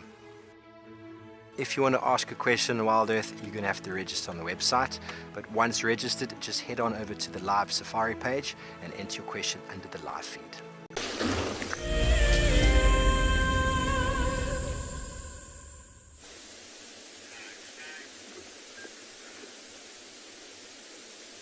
So as we're heading towards the area of the leopard that I mentioned earlier on, we just came across this amazing zebra right in front of us. In this area there's a lot of clearing, so they tend to be around areas like this where it's nice and clear, there's nice food to feed on, and also, it's clear for them to see what's going on around. Especially with a leopard that is, quite close in this area. But I mean, honestly, a fully grown zebra like this, a leopard wouldn't really take chances. It would be very, very difficult for it to take it down. But if it was a little calf, or a little foal, rather, then that leopard would possibly take it down.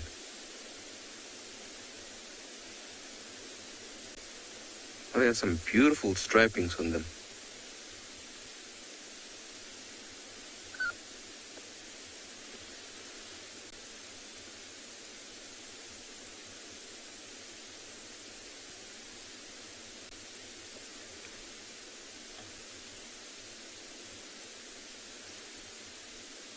I'm wondering if it's feeding or just scratching itself there, because I can't really see. Excuse me.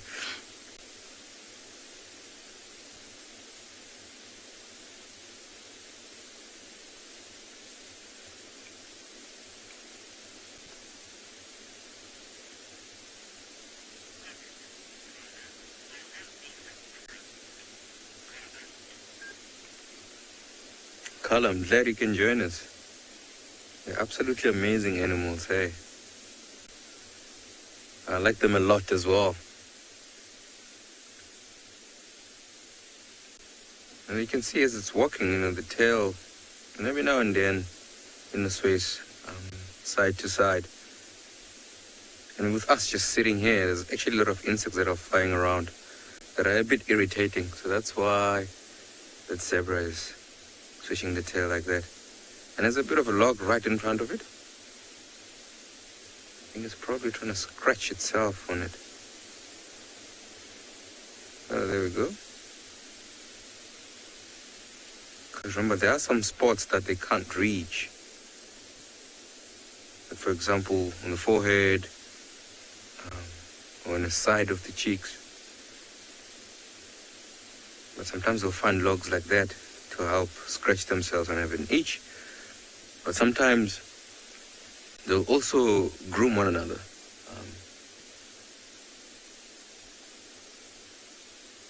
And which is really, really cool, because grooming each other also build, a strong social bond.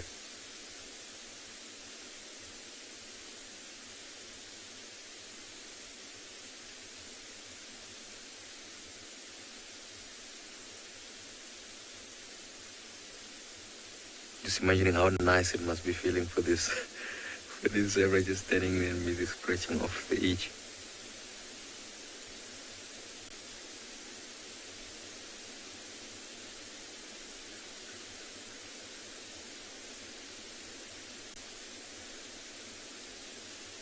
And you can see in between the rump, on the backside, you'll notice that dark line.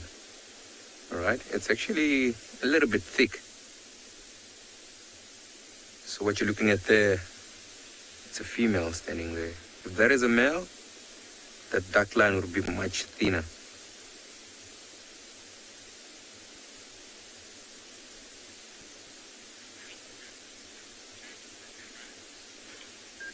So I think for now we'll just leave the zebras be and continue to that area of the leopard.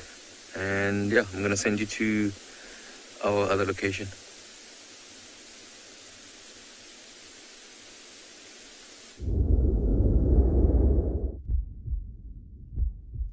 Welcome back, everybody, and we have passed through that alley that you saw us disappearing into, and she's obviously come up to the water hole. The cubs are still hiding behind that bush, and they haven't come out yet to this water hole position, but just so stunning to see this lioness that has passed through all the way through to this nice water hole. There's the first cub popping out.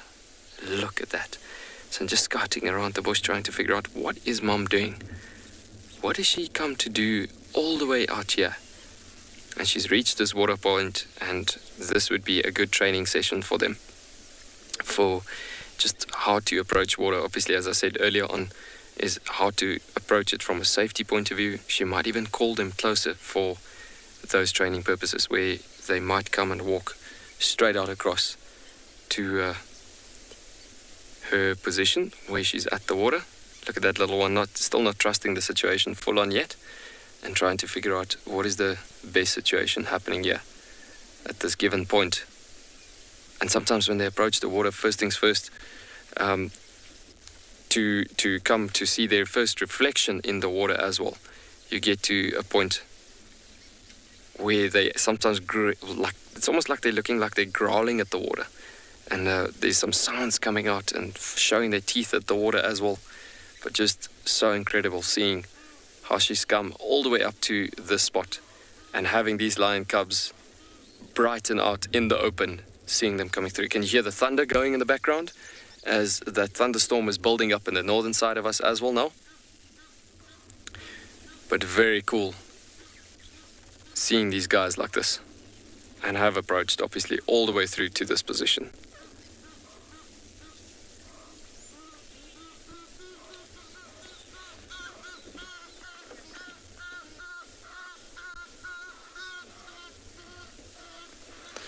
Yeah, just so gorgeous sitting here, listening to all the sounds as well.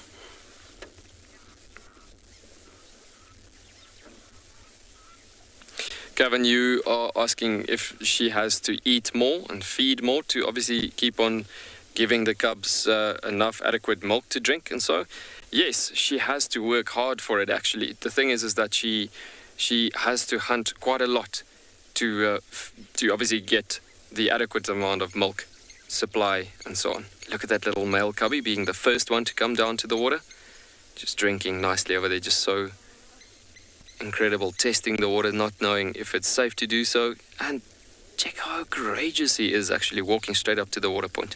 But yeah, coming back to that question, yes, for sure it is definitely needed that she needs to work hard to get the adequate energy levels going for the amount of body build. Look at those cubs approaching through the water from a complete different direction. That is just incredible. So they made an entire loop around her and now walking on the water's edge straight through it. So much for building courage. That is crazy. We've just gone right past that point. Incredible that they have done that actually. Just so special.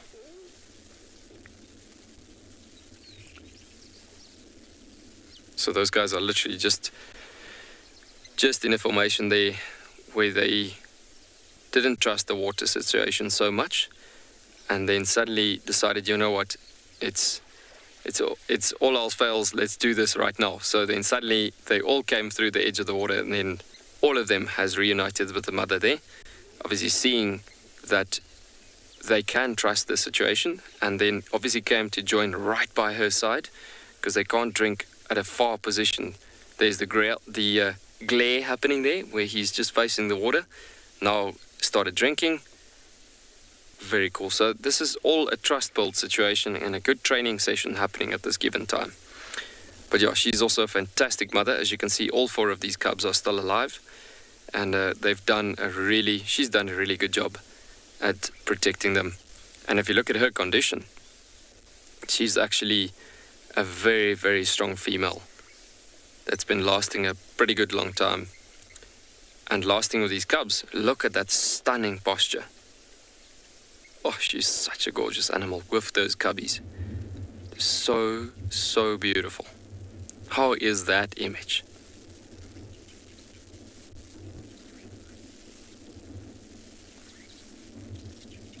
As you can hear, the weather is building up as well. Lots of thunderclouds happening at the moment. How's that reflection on the water as well? That is just such a stunning, stunning picture.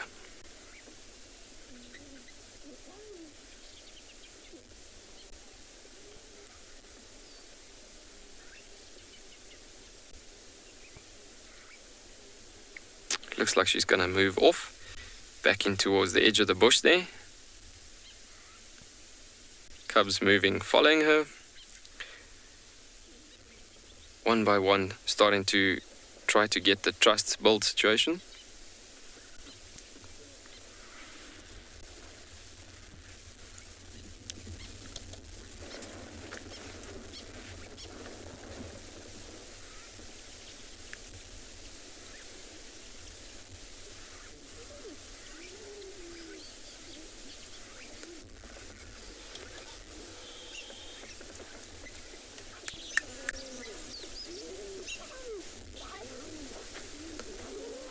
Just look at that.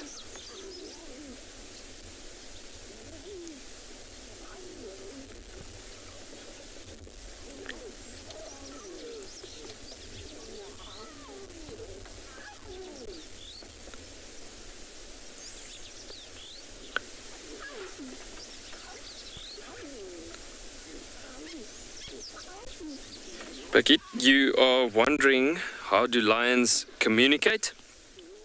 Don't know if you can hear that moaning from the cubs happening there. That's why I kept quiet for a tiny bit, because that is so cool, hearing that at that given point. And I was kind of hoping that you were hearing that. But yeah, that typical calls that you hear there is the cubs moaning at the mother from a communication point of view in that situation. But lions actually communicate over very low sounds that they make, like a typical typical sounds like that. And that is how they talk to each other physically. But other than that, obviously the territorial roars happening from territorial males, obviously, that would announce their territories, especially this times in the evenings and so. Lionesses would announce territories as well. And then you get the contact calling happening every now and again, where there's a lot of contact calling. If, like, typically a lioness being in this situation where she's been with her cubs, and she tries to locate back on her home range all her territorial pride, and then she calls through a contact calling straight back that way.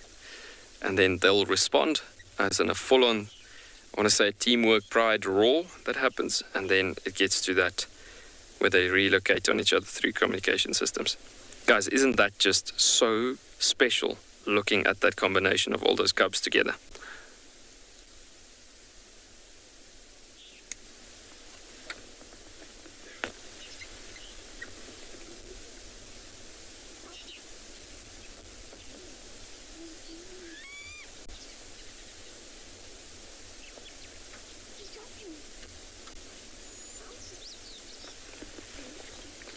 There is just so much happening at the moment, like talking, playing, testing skills, all sorts of things happening here at the moment. So let's say if there's any other dangers coming into this area, like for instance any big animals coming through trying to cause any threat or whatsoever, she will get them immediately out from this position rather than attacking that threat. And so yeah, she would, just out of an open position, she's making them used to environments like this, and showing them that it's actually perfectly fine to be in conditions like this.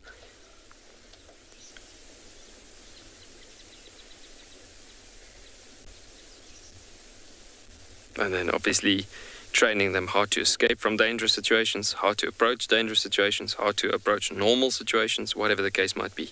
It's an entire, complete training how to be a lion formation situation, if I can put it that way.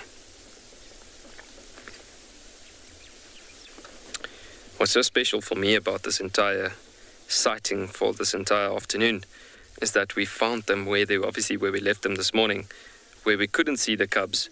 And as we arrived, we had the cubs sighting, or visual over there. And then suddenly, we're having this stunning sighting where we could have followed them all the way through to here. Just so beautiful. So in the meanwhile, we are going to spend a bit more time here. And we're going to send you back over to Mike with a plant.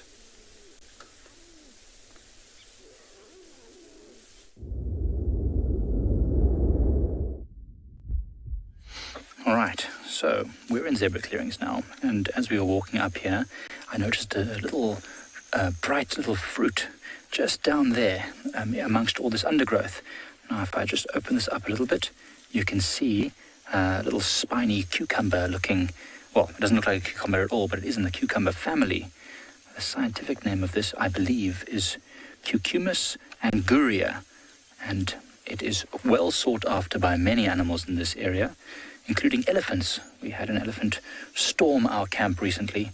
In fact, it was Izulwini, the massive elephant bull, and all he wanted was these little fruits, and there's the leaves from that fruit there.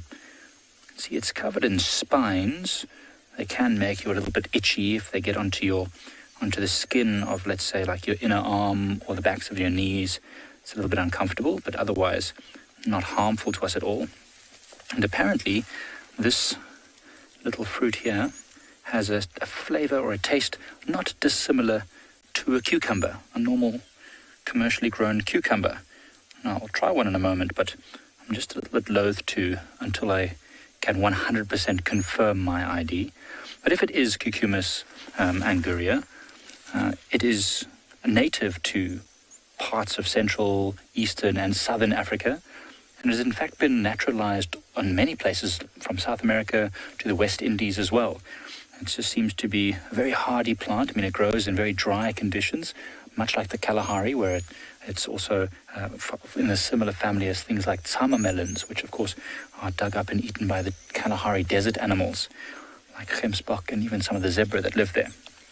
But in any case, I'll cut one open so you can see what it looks like inside. Let me just bring this little fruit out so we can see it a bit more. This one's actually completely fallen off the stem. As you can see, the stem is completely dried up. So that means it's ripe. Let me just get my knife out. I'll just cut it in half so we can see what it looks like inside. Let me just open it for you. Can you see that over there? Okay, look at that. Okay. So it looks somewhat similar to what a cucumber would look like if you cut it lengthways. Now let me just have a little smell. Oh my word, it smells just like a cucumber. It's crazy. As I said, I'm not going to try it just yet because I'm still trying to figure out if it is exactly what I think it is. I believe it is. You know the way you test if something's toxic or not. So what you do is you take a little bit of the juice and you can put it on a part of your arm like this, where it's very, very sensitive to anything that's toxic. And if after, let's say, 15 minutes you don't feel anything, what you would then do is you'll take a bit of this and then put it on the inner part of your lip, just a little bit. And if it starts burning or tingling in any way, don't go any further than that. If it's still fine and it hasn't made you feel unwell or uncomfortable anyway, what you do then is you take a little bit and you put it in your mouth and you just take a tiny amount and you just add and add and add like that. That's how you build up an idea whether something is toxic or not. So I'm going to take this fruit with me whilst I delve into the books and figure out if it is what I think it is. And then I'll let you know if I want to taste it. But it's a very awesome little plant.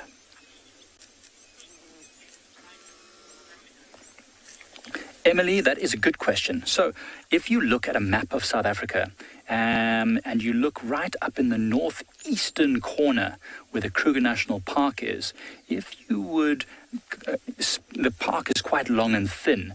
Halfway up the park, right on the western edge of the Kruger National Park, there's a small town called Hoedspruit. Pride Lands is right outside of Hoedspruit. It's actually pretty amazing. It is the closest the Kruger National Park comes to a town area in South Africa, which is pretty spectacular. I mean,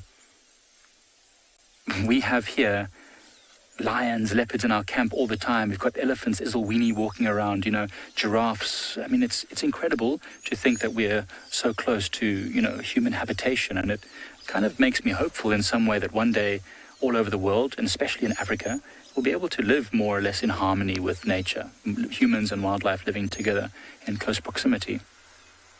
That would be something I would love to see in my lifetime. It's really beautiful. But look at that sunset happening just to the left of us there. Hopefully, somewhere down there, we'll find our elephant.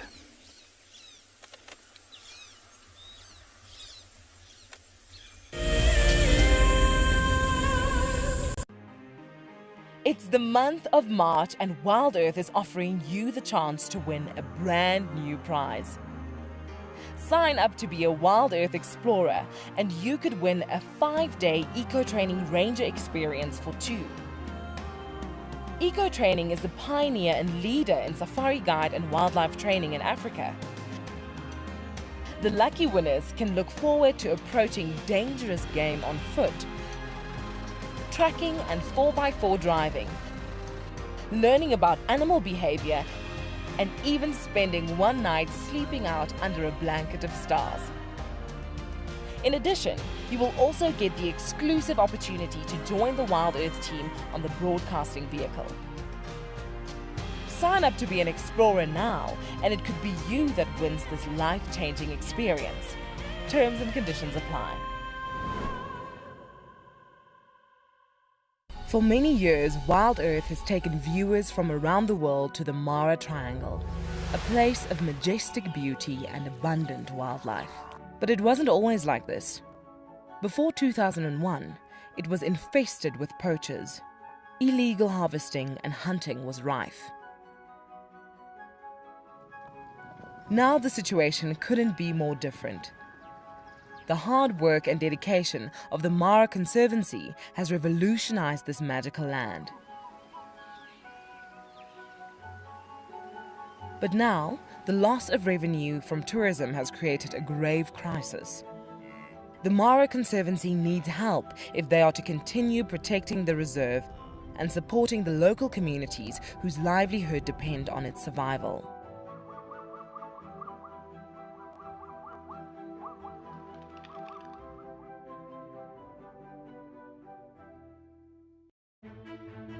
Hi everyone, my name's Daniel Fisher and I'm going to be your guide this afternoon. I'm looking really forward to taking you through and showing you all the beautiful places here at andBeyond in Ngala. If you have any questions, please register on our website. Once registered, go to the live page feed and post your questions underneath the live feed. Join me on my next safari through andBeyond in Ngala on WildEarth. Send me live questions through the WildEarth website and I'll answer them live from the Africa.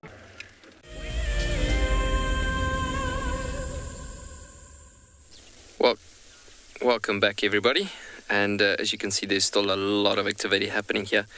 These guys have spread out on the edge of the water base here quite a bit. We have tried coming a bit closer to them from that first shot, and yeah, there's still a lot of movement happening here. As you can see, there's a lot of investigation happening. There's been eating of soil happening, practicing what you call geophagia, eating of soil and getting a mineral boost there and everything, and this is just through natural instinct that this is happening as well. Sometimes they feel some shortages and whatsoever, but there's absolutely no shortage happening at this point. Nature is just in such a good condition. Look at those little guys playing with each other. Man, one can just not get enough of this. So folks, if you do hear the sound of another game viewer, there is a vehicle that has come to join us in the sighting, so you might hear sounds every now and again as we shift around in the sighting. And there's the gorgeous sounds of the lightning, thunder out of the clouds coming again.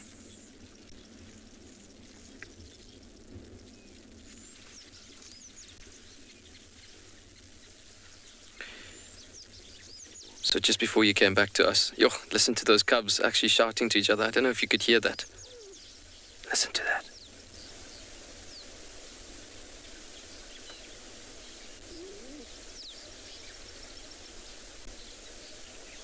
Watch. Watch.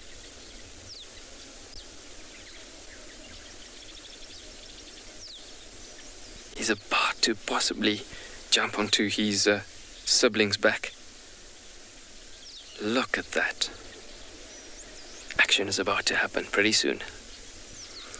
And this is so important for them to do the stalking motion while they're playing as well, because this is learning them how to approach and stalk animals in a hunt as well. So he was stalking the sibling from the back, that little male that came through the back there.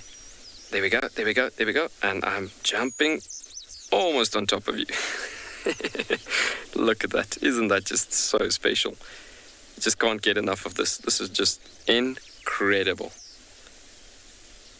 Guys, and coming back to what I've said earlier on, I mean, lions can sleep for a good 16 to 20 hours a day. And then desert lions, they are a bit more active than your average lion because they've got to work harder in this arid environment. But looking at what we're having with these cubs, guys, this is just so incredible. Such a blessing.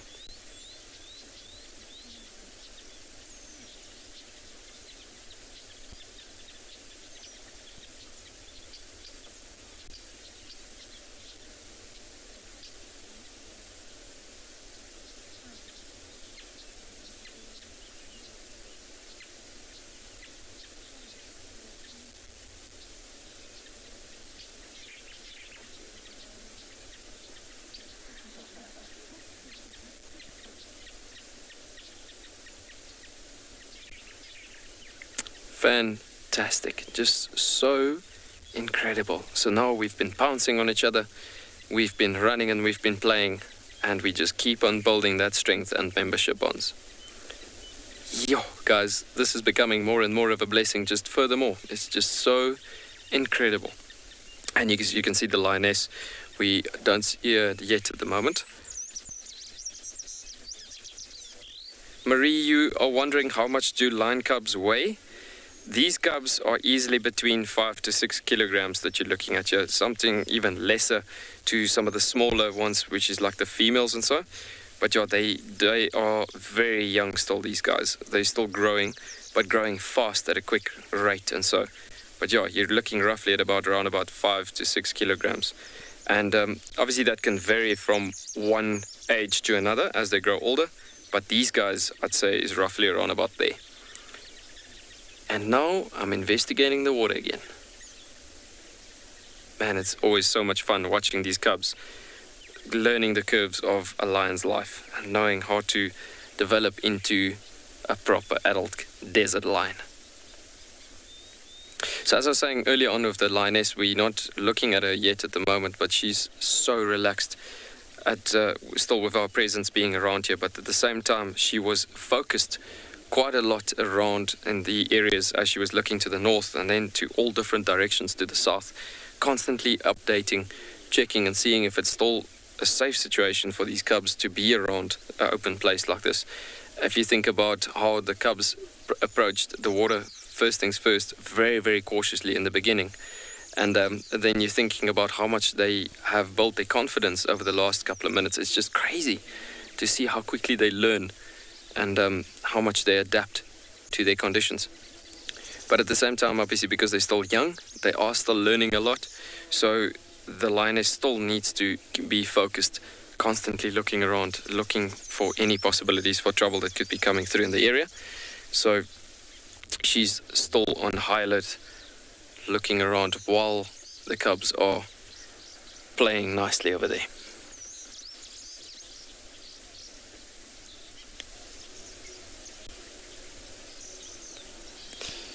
Guys, I know we're watching a fantastic scene, but just on the left-hand side, just to have a look at a quick bird here, this is just so gorgeous. This bush over here, BK, to the dry stem, top left corner of the bush. There we go. Look at that. Isn't that just so special? So that is a shaft-tailed wider. That is very, very cool. That's a seasonal breeding tail you see there. And the male will be this one, obviously, and obviously to impress the females. And off he goes. So we will be sending you back over to Trishala in the same time, as we are going to be sticking with this lioness of the cubs for a bit more.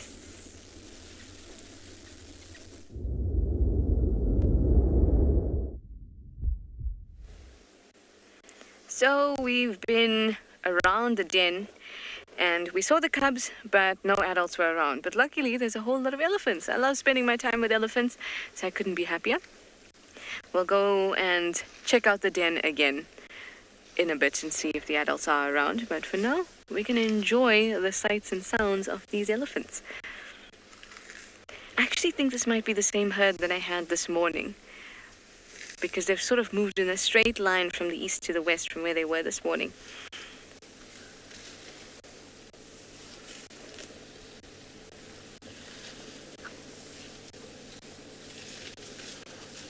In this area, there's a lot of this round leaf teak, which is what this one is eating right now. Elephants love it. And it's a big tree. It grows up to be a big tree, but you almost never see it higher than this height right here, because it's constantly being pruned down by elephants. They love it.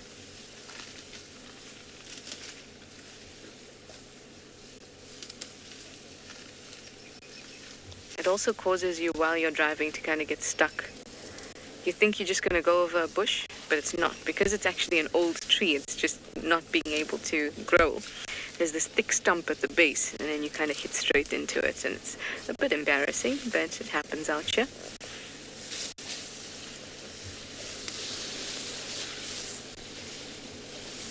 There's one of those thick stumps right there. Got some young bulls. Look at that, using the foot to break. Yes.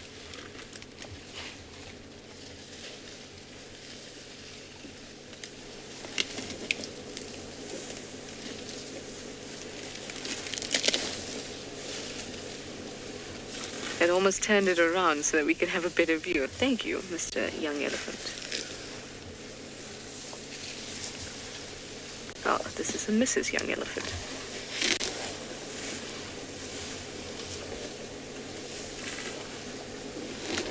Aren't these sounds lovely? It's so nice and thick here. Some pushing and shoving going on behind this female. It's so nice and thick and lush here that as they're moving, there's a sound of this one collecting as much grass as it can.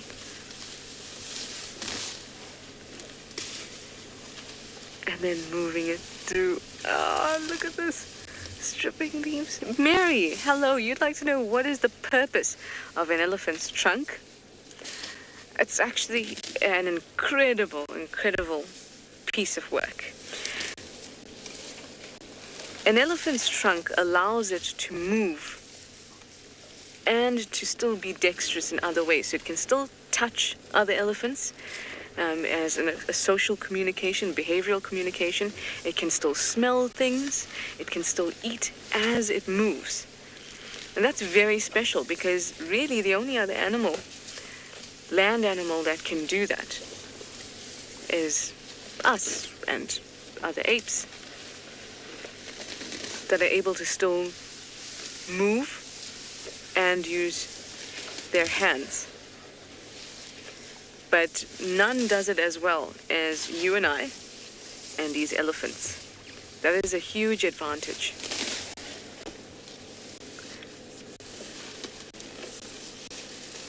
It also the trunk allows it to be very selective about what it eats. And considering how poor their digestive system is, that's very important.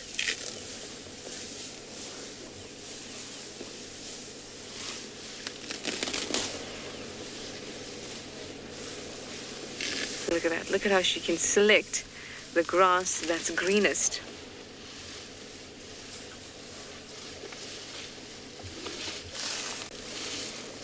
And then she's just dropped out of her mouth any grass that she didn't like that was dry and brown. You see, each time there's an extra appendage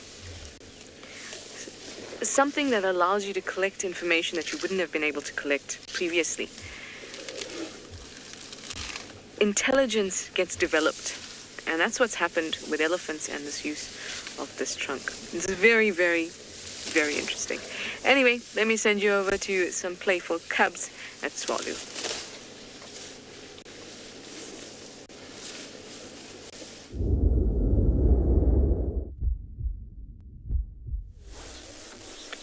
And there's a lot more chatting about happening at the moment, as that little cubby is moaning at the mother's ears, trying to get some milk there. But yeah, you can see the mother is literally like ignoring the cub at the moment. And it's also a good process for the cubs to learn what is yes and what is no in this situation. And this makes them tough in a desert environment. From a different point of view, you can see how dark that cub is actually, as opposed to the mother as well. She's got a lot of white colors below her belly as well. But you have very beautiful dark colors all over that body. She's a beautiful desert lioness. So gorgeous. Yeah, I was just seeing that dark color just now when he walked over to the side there, but looking at the beauty of that darkness on that coloration just caught my eye straight away. It's just so stunning. And now he's even looking at us, staring about, looking at what are we looking at? Why are you looking at us? All sorts of things like that. Just so magnificent, the attitudes that comes and the different personalities that each and every one of them have.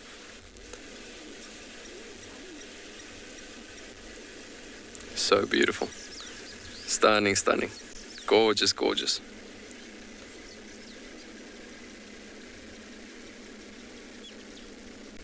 And I'm sitting straight up on the edge of Mom because I've got a lot of courage from this position.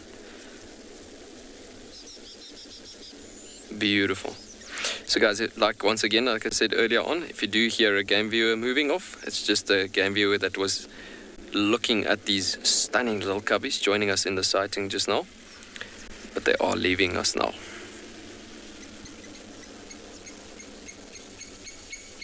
So beautiful. Look at it looking around and just checking for safety purposes, making sure that everything is perfectly fine with the environment as they stall out here in the open, the edge of the waterhole.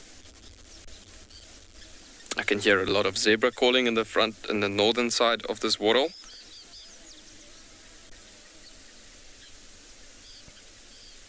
Yeah, so and as all these different sounds are opposing coming out from different areas,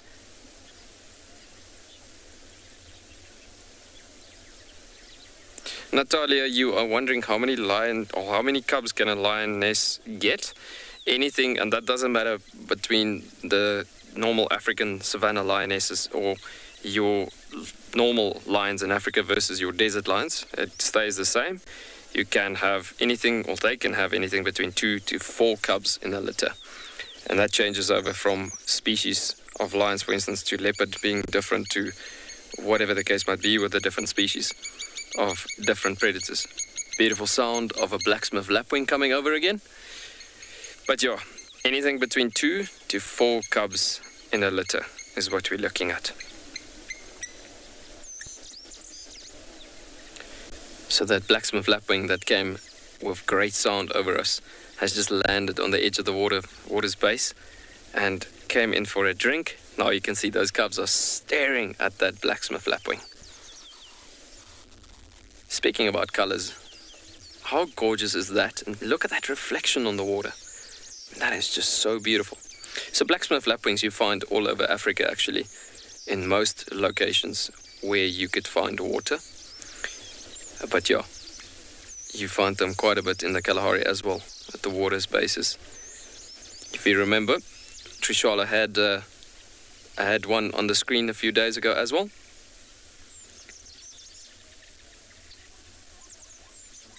And those zebras are calling away. And we've got lots more sounds, like I was saying earlier on, that these lionesses, well, this lioness needs to listen out for from a trouble point of view, just making sure that it's all safe. And then we've got the cubs in the meanwhile, she's listening straight into the direction where the zebras are at. You've got the cubs at the same time staring down their practice prey, shall I say, with the blacksmith lapping. We'll keep you updated from that point of view. And then we will send you back over to another gorgeous destination with a very nice sighting.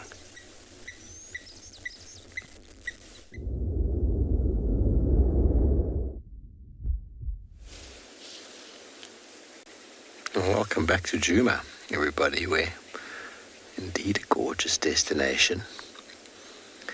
And these animals are definitely one of the major reasons many tourists come from all over the world to Africa to see the African elephant. There are many, many, many of them around these days in reserves in the south. Very healthy populations. This beautiful mama here is busy digging. She might be unrooting a bulb, some roots, but with the dirt she picks up, she's actually throwing it on herself as well. Her calf standing nearby is watching. What are you doing, Mum? And with a very deep, low-frequency communication, she's probably telling exactly what's going on. You see, you go like this, in, out, there we go. You can try it now yourself.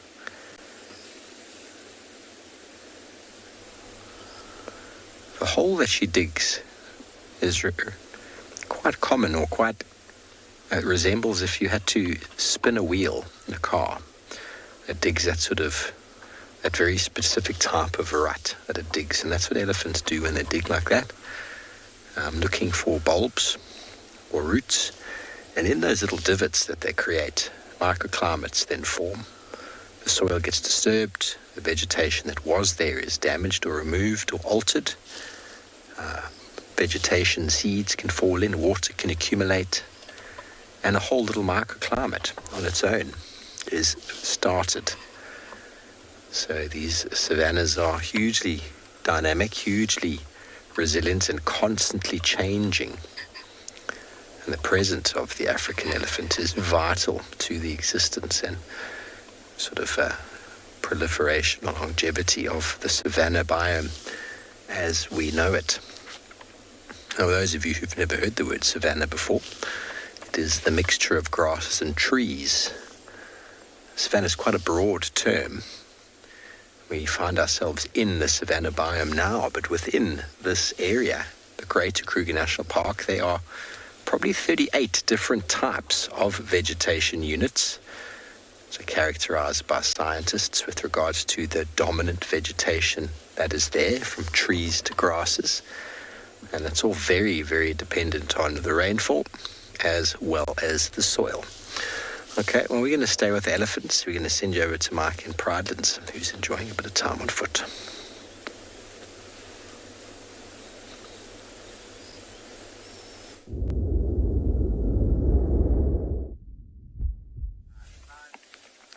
So while Steve's got his elephants, we have managed to find ours as well. As you can see, there's a bunch of elephants there. Oh, there's one dust bathing. I don't know if you can see that one.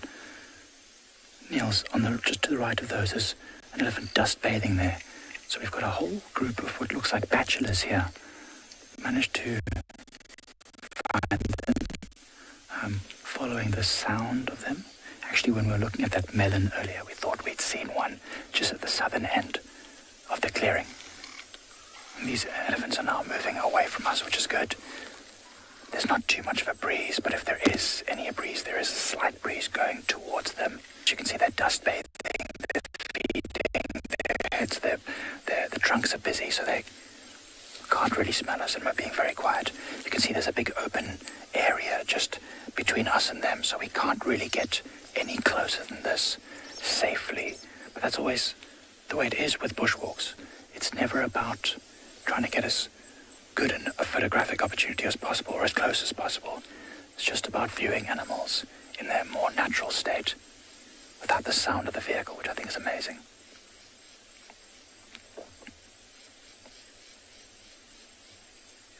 We just had one as we were getting into this position.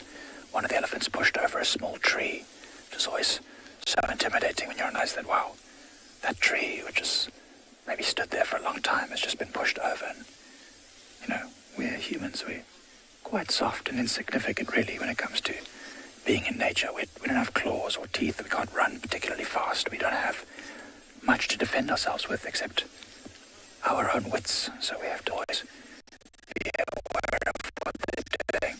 Well, there goes the elephant disappearing off behind the bushes. I think that's probably the last view we're going to have of them, because I don't know if you can see, but behind me there's a beautiful sunset that's just going down. So what we're going to do now is we're going to head back towards Ndlovu Dam, the camp, because to walk here amongst these amazing animals is beautiful, but if we do stay here when it starts getting darker, we start to risk things. So let's send you off in the meantime to Tswalu.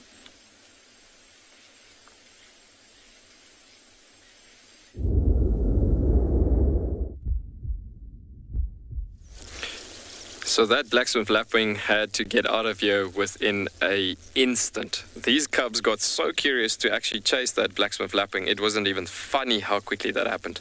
But yeah, the cubs eventually didn't chase it though, but the blacksmith lapwing just kind of gave up on this water drinking session, just moved out of there. As you can see, they are very hyped up, these little guys, and there's just so much play behavior still happening. I think anything and everything that's small coming into this water point is going to be investigated, shall I say. But this is such a great time for them to do this behavior happening here.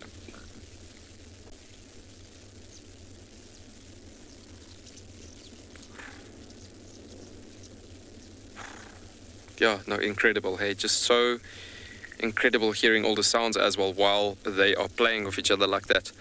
And the drinking session happening also at the same time.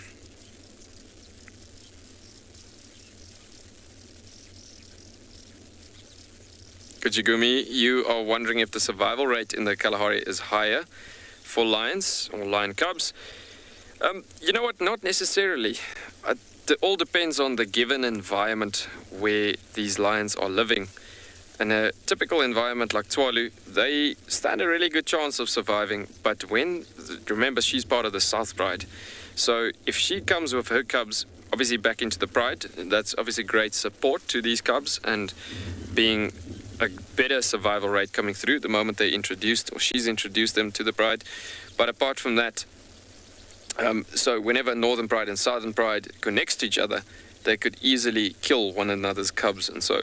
But apart from that, all reserves in Africa will have a certain level of survival rate given to that area that they live in, depending on what the amount of competition level is and how high that competition level is at that specific destinations and so. But yeah, you get to a point that survival rate gets truly dictated on the size of the prides and how well they stick together. But I will say that the lionesses of the Kalahari desert lionesses, especially in their prides being rather large numbers, is they do have a strong successive rate in raising these cubs to adulthood.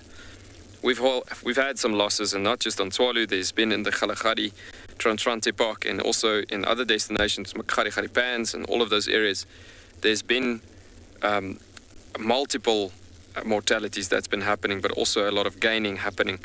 With desert animals, they will try to populate to get their numbers up for success in survival as quick as possible if they need to. From that perspective, it is really needed to get their numbers up and going. And they will, especially the lionesses, will give everything to have those cubs surviving. Oh, lovely yawn from the lioness there. These guys are just non-stop.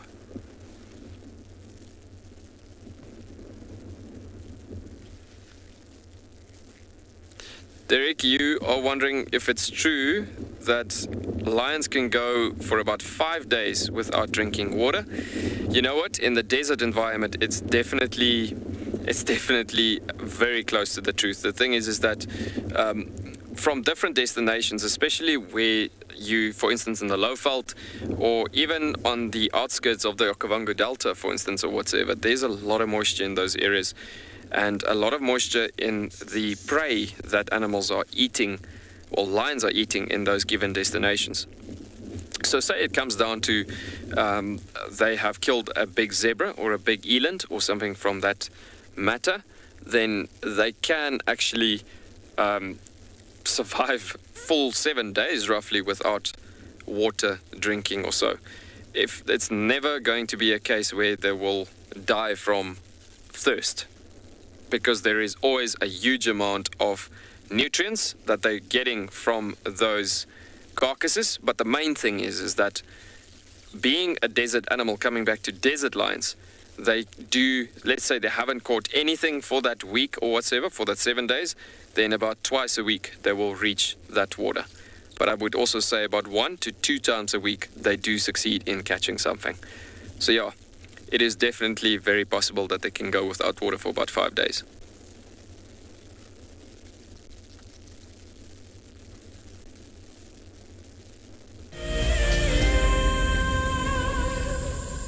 So in 1998, we had this idea to go and put a live web camera on a waterhole somewhere in the Sabi sands next to the Kruger National Park. And I approached just about every single landowner and everybody thought I was completely crazy until I met Yuri and Pippa Moorman. We thought it was definitely a fun idea and a worthwhile thing to experiment. And it immediately became a runaway success. And it gave people all around the world the opportunity to watch a little piece of Africa day and night. Back in 1998, it was the very early stages of the internet. And all we were able to do was to get a 30-second refreshing JPEG out of that camera. But over time, what we began to do is focus more and more on trying to develop this concept of giving people the opportunity to go on safari. Even though we live just 500 meters up this hill, we still put the camera on to see what's happening. Absolutely, we watch it ourselves. Staying one step ahead is the key to survival out in the African wild. And now you can stay in front of the pack with a WildEarth weekly newsletter. Sign up to be a WildEarth explorer and you will get exclusive behind-the-scenes stories about your favorite guides and camera operators. Information about our upcoming plans and projects will be delivered to your inbox every week before anyone else. And you can hone your guiding skills by taking part in our Identify Me nature quizzes. WildEarth Explorers, it's in your nature. Hello, I'm Marna, your WildEarth Safari Guide from andBeyond Ngala. What I really like about connecting with WildEarth viewers is that we get to speak to viewers instantly and I get to show you this beautiful property. If you want to ask me a question, register on the WildEarth website. Simply head over to the live safari page and you can submit your questions there. Join me or one of the other guides twice a day on WildEarth.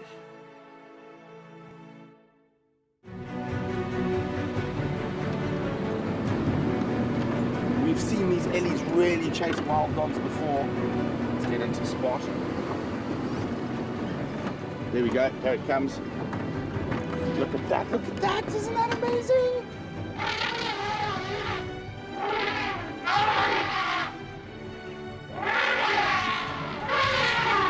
Expect the unexpected here on WildEarth daily.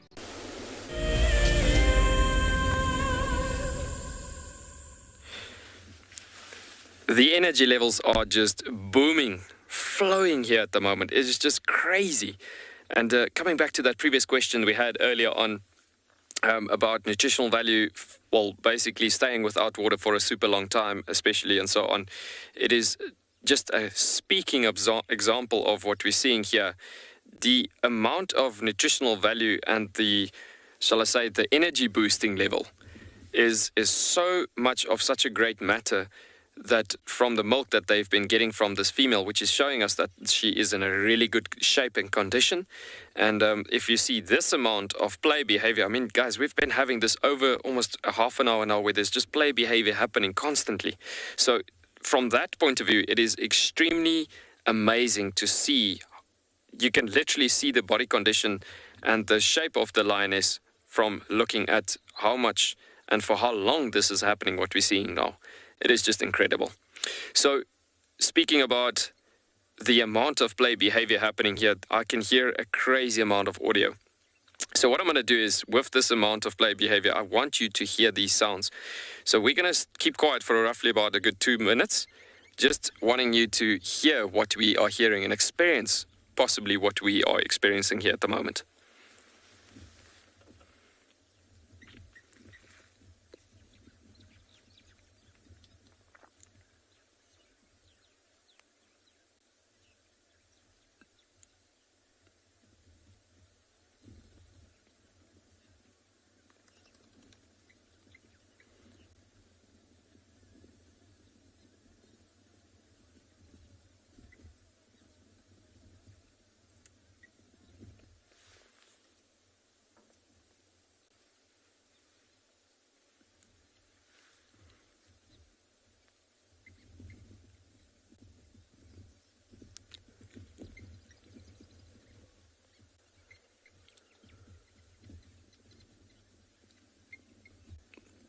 So there's not much sound actually been happening apart from the birds coming through lately. But yeah, yes, just before you guys came back to us now, I mean, it's just so incredible. There was shouting at each other and moaning and playing and screaming and all sorts of things just happening at it. Well, not really screaming, but as far as a lion cub voice can go, with the play behavior happening and actually getting quite aggressive with each other, from being almost like small kids saying, "I'm stronger than you, it's mine. This is mine, leave mine alone." That typical type of behavior happening. It is so cool watching this show.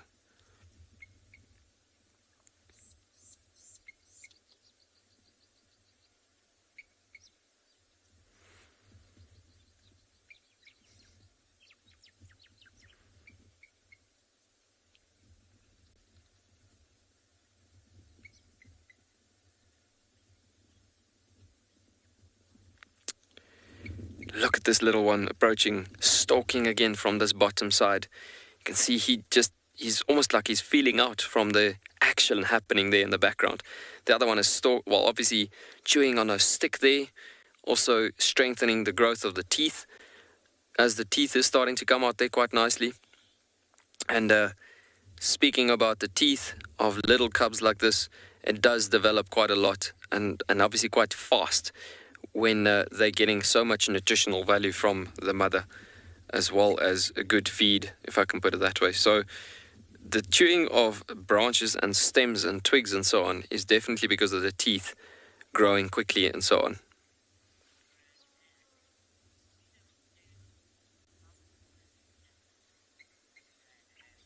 Gran, and you are commenting that if they are staying this small, you would also have them a lot, or have them forever, or something like that.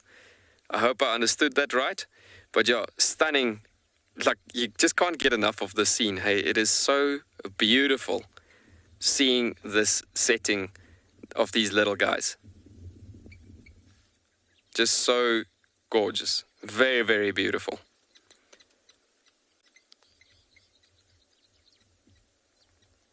And this little guy in the front ground, his ears are just flat to bottom left of the screen. Yeah, there we go. So beautiful. So the ears on lions, generally when they're stalking on prey, do go completely flat out on the edge of the head.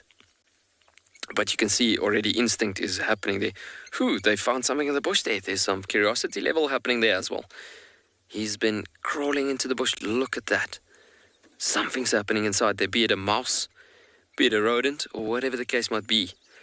He's heard something there, and now the curiosity is just killing them. They just want to scout in there, try to figure out more. This might be even some water bird's nest, or whatsoever the case might be. And he's like, whatever that is has run off. It's not there anymore.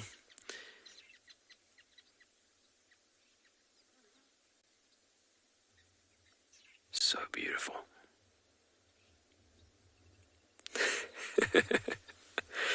That is just incredible.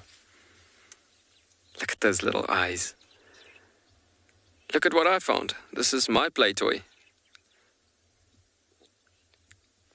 I hope you heard that sound. It's almost sounded like, excuse me if I explain it like this, but it's almost sounded like a burping sound coming out there. And that's typical the sounds of lion cubs. That is quite aggressive with each other. There we go. There comes the audio.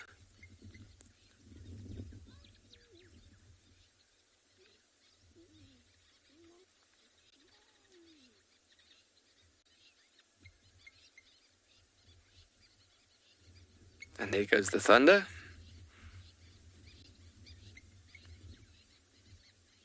So the storm is definitely building up a bit more even while these lions are playing here. That might be even a bit of a concern to this lioness, that she might just move into a denser bush.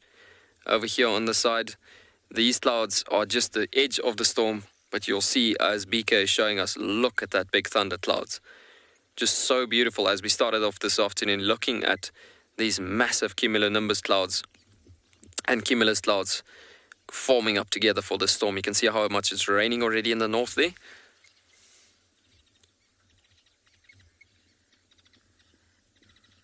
Tim, you are wondering if the mum will still hunt in a storm.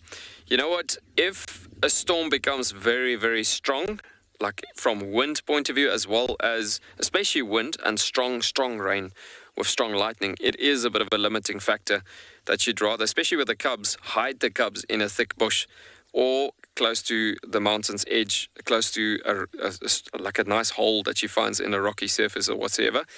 But you know what? I've seen it where full-grown lions and a big pride in the desert hunts in rain as well. But the moment the limiting factors, meaning a storm becoming extremely strong, then it becomes a limiting factor because it gets to that dangerous situation where they might meet up with another pride of lions or even a big clan of spotted hyena or whatever the case might be. I'm just trying to create a picture there for you to give you a bit of an idea. But yeah, roughly big storms, yeah, it's also burning unnecessary energy. And as we've been talking about it over the last couple of days, energy saving and energy consumption is a huge factor, a huge role play, shall I say, in the Kalahari. So if you overutilize, that is a problem. I just want us to, there's a beautiful white-browed sparrow weaver that's just come to the water. Look at that. So we've been talking about it yesterday afternoon's drive, talking about the white-browed sparrow weavers with their rough nesting sites and everything. So just going back to that lioness quickly, those cubs are chowing the tail clump there. Oh, they just left it. But yeah, there we go. I'm grabbing that hold of that tail again. And often lionesses' tails, that tip tail of the clump, and that you find in any lions in Africa. I've seen it so many times with different lion babies I've seen in the bush in my guiding career. Always they like to chew the tip-top tail of the mother. It's a good play toy, a good fluff play toy, shall I say.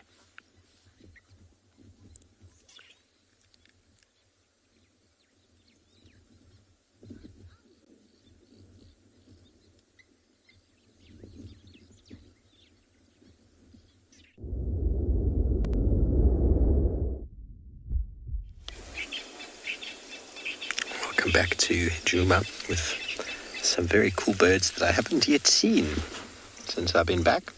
A couple of little grebes, also used to be known as dab chicks. Very cool little aquatic birds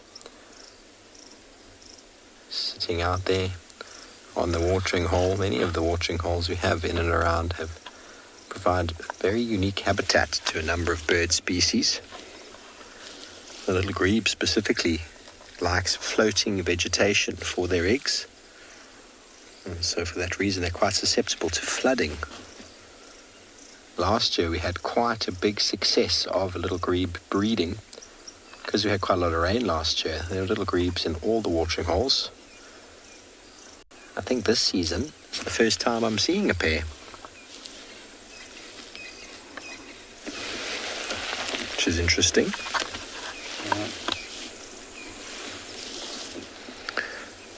Nice and serene moments to sit and watch birds just moving along placid water.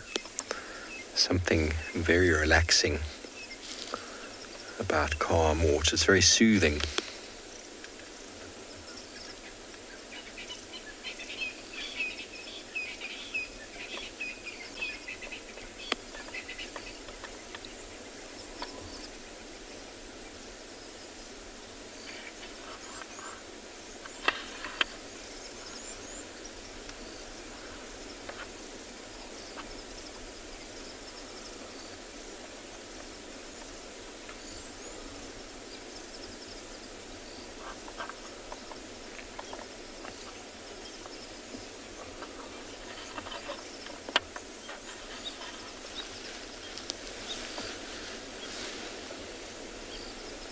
Okay, so it's probably about time for them to start breeding. I thought they might have started earlier, and maybe they have. We just haven't seen them, but they will lay eggs as late as June.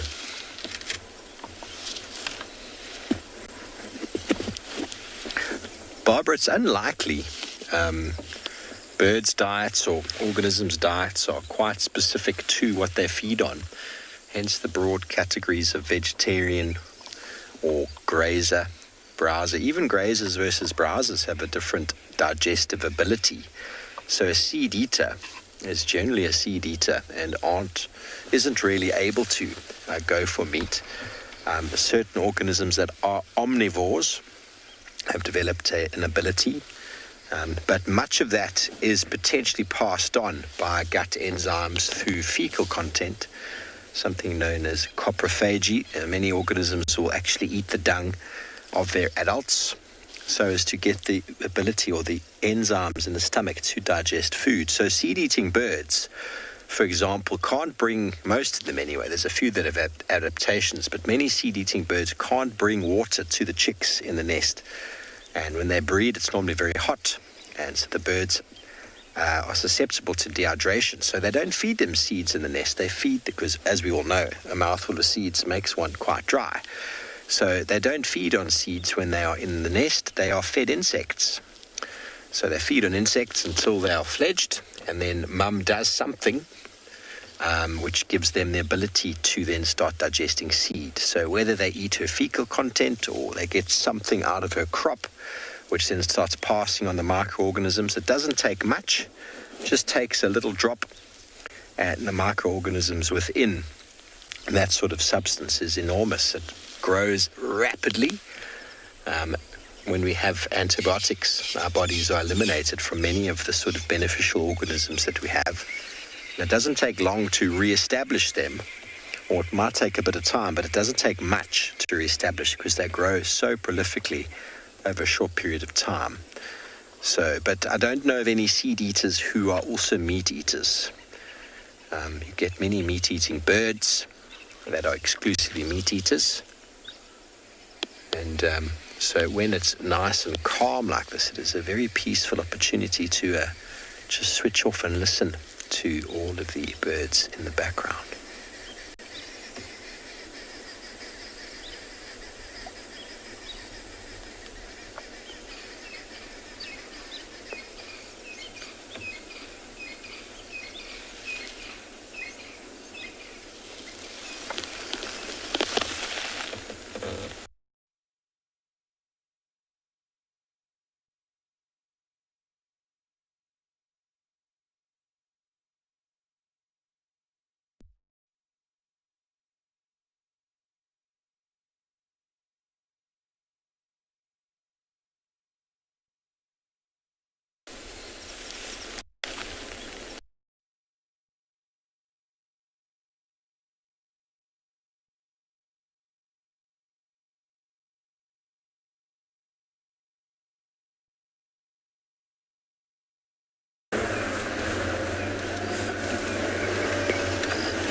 Sorry about that, guys. I'm sure we'll get Steve back in no time. So I'm going to try my luck at the den again, and hopefully there'll be some adults around.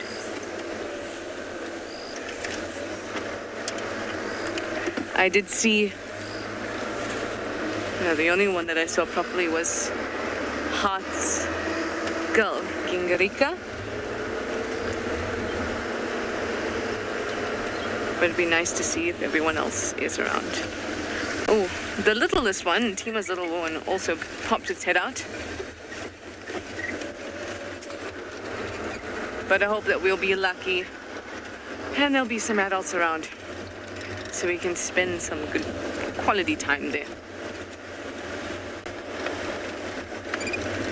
I've just done a quick run of Zoe's and quarantine, just in case there's I sniff a leopard, but alas, I did not. But Yuan has a cat for you, and they're mobile, so let's go over.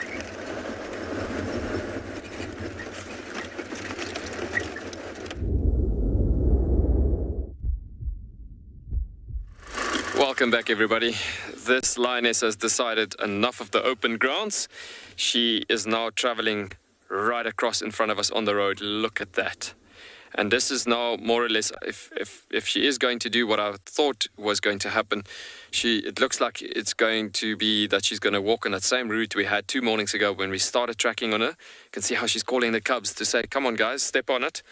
It's time to move. Look at those little guys just trotting in behind her on the road. We're waiting for one more. And there we go.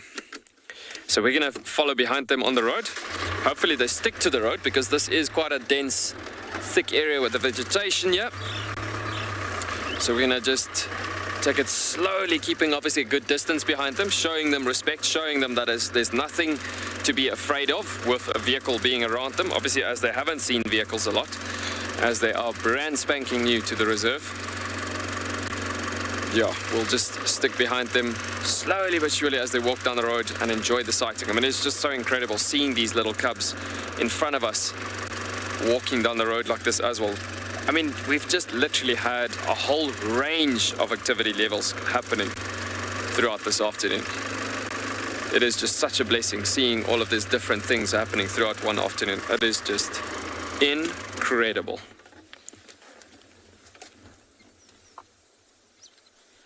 So, before we bend it around the corner, I just want them to move off a tiny bit more because it is still quite close.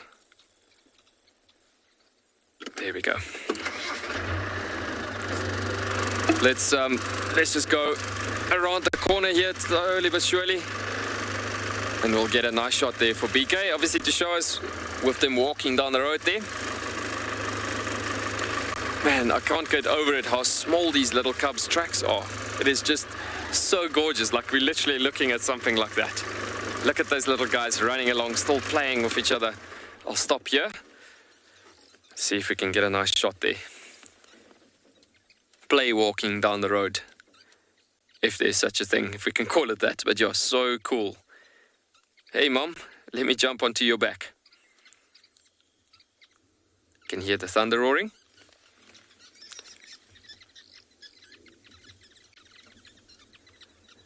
Jason, you're commenting that you can watch these guys all day. You know what? I couldn't have asked, we couldn't have asked for more. We've literally had a whole range of different behaviors throughout the afternoon. And this is so incredible.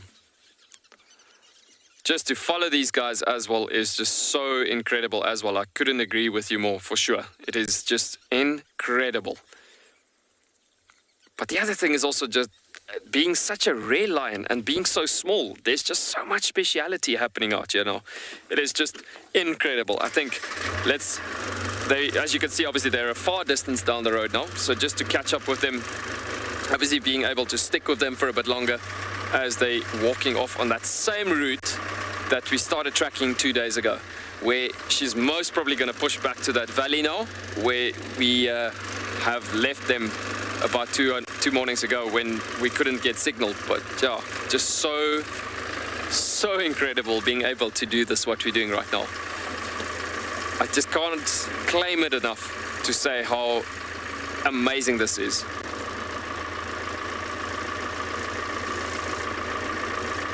Helmet, you are asking if they are looking for shelter because of the rain coming in.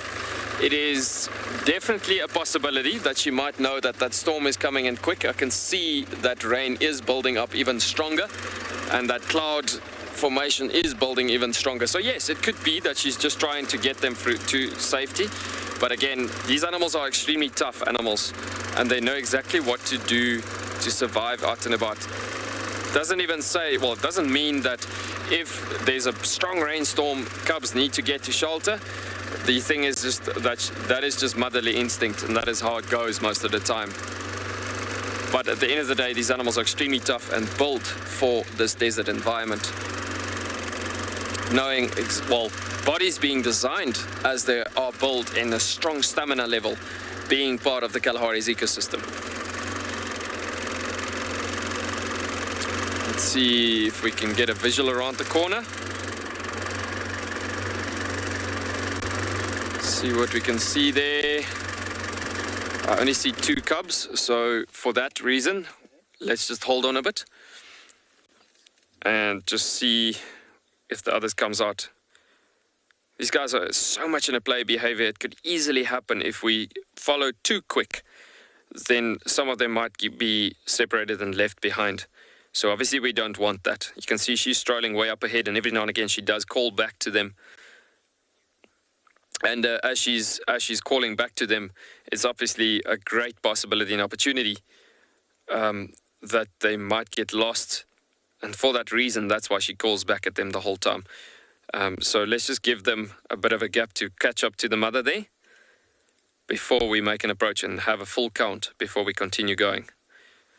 Because some of them do sit hiding in the edges of the grasses because they're wanting to tackle each other. Every now and again, you can see the ears appearing out of this, from behind this bush as they're going. Guys, this is so awesome, being able to do it. And there comes the last one. They run in such a funny way. Look at that right back leg swifting out to the side. Still learning how to run, actually. Very cool. So guys, for us as guides and trackers to be able to trail these tracks every day, you can kind of figure out what happens in this environment. For us, being able to track these tracks, follow up on them daily, and being part of such a global, I want to say such a big global conservation effort, being able to help on this species. I mean, that is really incredible. FC, could you please repeat that question quickly?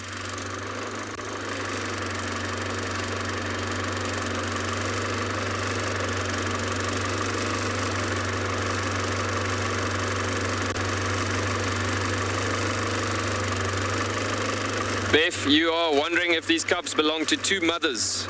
So they actually all belong to one lioness. It has happened before, well, it does happen actually, that lions do allosuckle, so different lionesses can actually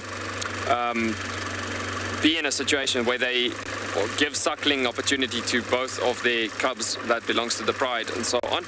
But generally it happens that you would find a lioness goes off on her own, obviously, goes away from the pride, separating herself where she gives birth to these cubs at a den site area and formation like that. And then it comes down to whenever she comes back into the pride, and there's cubs also that joined the pride roughly more or less the same age, then the allosuckling could be happening. But yeah, these cubs all belong to this one lioness. Oh man, these cubs are just so playful. That is just crazy awesome.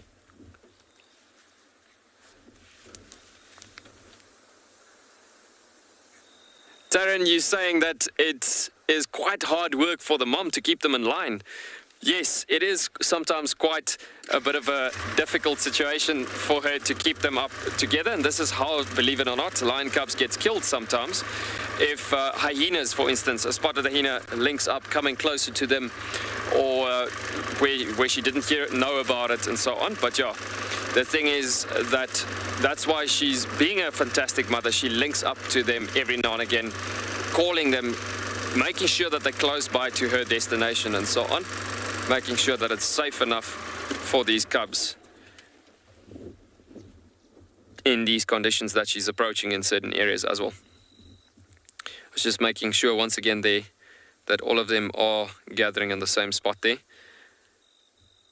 It is of such great importance, especially dealing with such a rare lion species, that we need to make sure that everything goes well from a conservational point of view.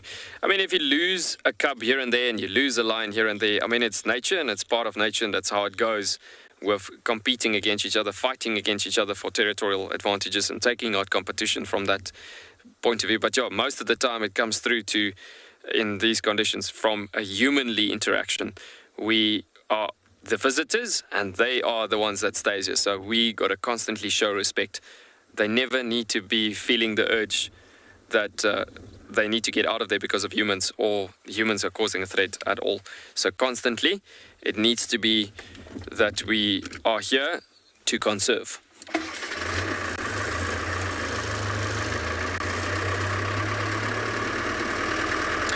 and how fortunate we are that they're actually walking down the road for us at the moment. It is really special.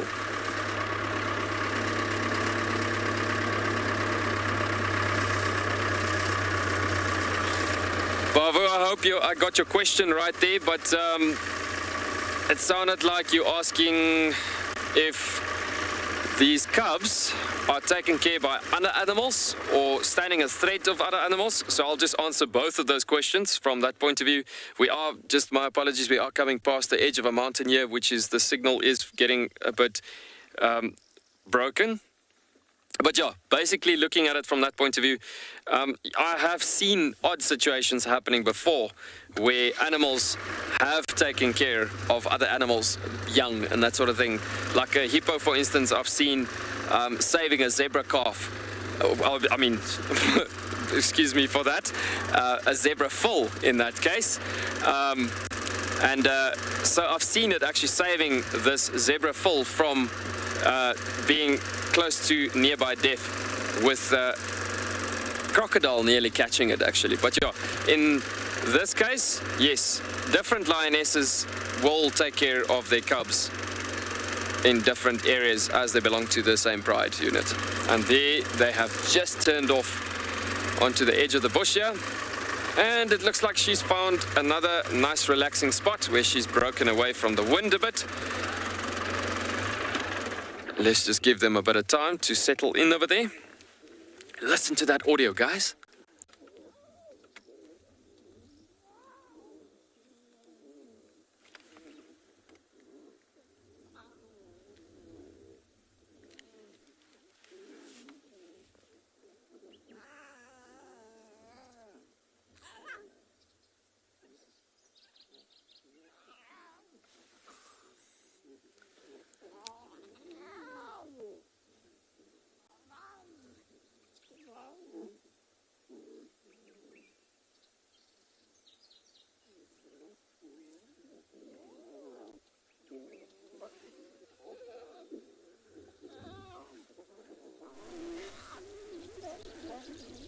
Guys, I'm a firm believer of whenever conditions like this happens, this is when humans' noises just need to shut down. Let nature do the talking work.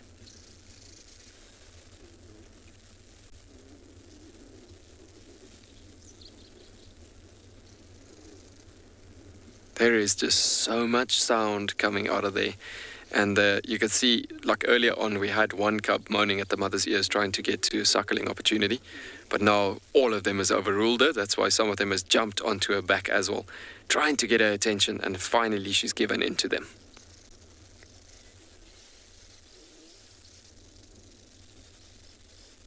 And suddenly there's a moment of silence. You can hear all of them has got a nipple to drink at.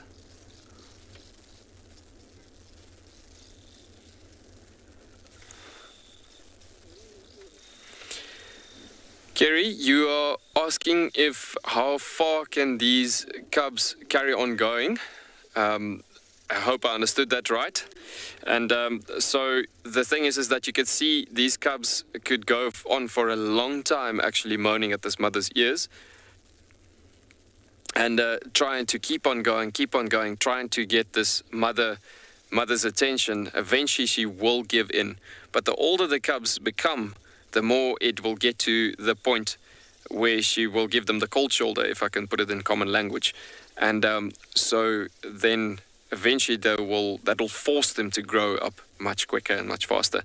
Now, I can also imagine why they have been getting to this stage now, because obviously there's been a huge amount of energy burning that's been happening. And now the hunger levels has just pushed up sky high through the rooftops. And yeah.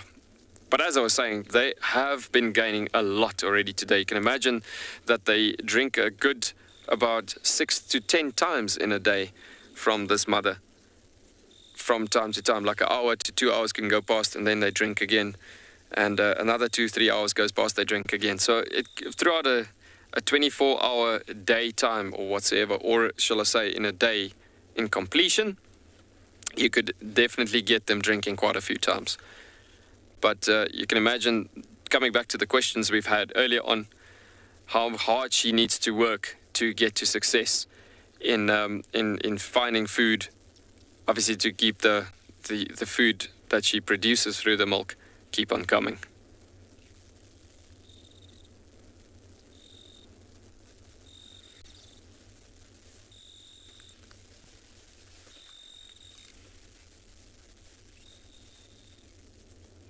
Leslie, you are wondering how big a lion's territory can get up to and become. So lions, and again, we're coming back to the area that they live in and where are they from and so on. For instance, lions in the Okavango Delta can easily push territories all the way through to 40 to 60 kilometers in the radius. In the Kalahari, I especially would say in Tswalu, for instance, both of these lion prides that we have here, North and South Pride, North Pride ruling at about a good 40 kilometers in the radius, I'd say, and South Pride you're looking at about closer to 30 kilometers in the radius or so. And it's just due to the areas that they chose to live in specifically, but it can expand as time goes on and as the prides grows bigger, obviously challenging territories and prides, and obviously just gaining more land as it comes through with regards to the bigger the land, the bigger the pride, the more we're going to get into more food supply, if I can put it that way. But yeah, it comes truly down to that situation of what is the amount of landscape that they have to live on, and how much landscape do they have in the Kalahari is really incredible, because the thing is that in the Kalahari it's vast expanses. You go to Kalahari, Makgadikgadi Pans, all of those areas, it's vast landscapes that those animals can go up to, and stretching territories easily well over 60 kilometers in the radius.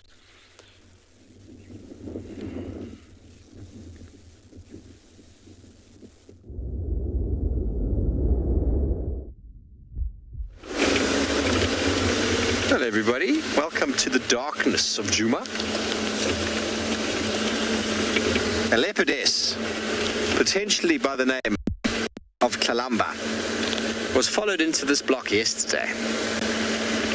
So, we're just going to do a little bit of a reconnaissance. Reconnatoire? I think that's pronounced correctly. If it's not, I do apologize. And just have a little look if she's come out. And just see what's going on with her, because there's all sorts of reports going on about Mrs. Kalamba. I haven't seen her in ages. This is a wonderful block for a leopard to be in. This is a block that Kalamba spent a lot of her time in. This is Gwari Pan Road. Gwari Pan is just behind us, so there's water in all the little puddles. There's some tales that maybe she's pregnant, maybe she's got cubs. I don't know. And it would make a lot of sense that if she did have cubs, that this drainage line over here would be the perfect spot for her. So she's a very relaxed leopard, one who definitely does like to give us the slip like her mother. Perfectly fine. And her after 4 months or so, she spent a lot of time here.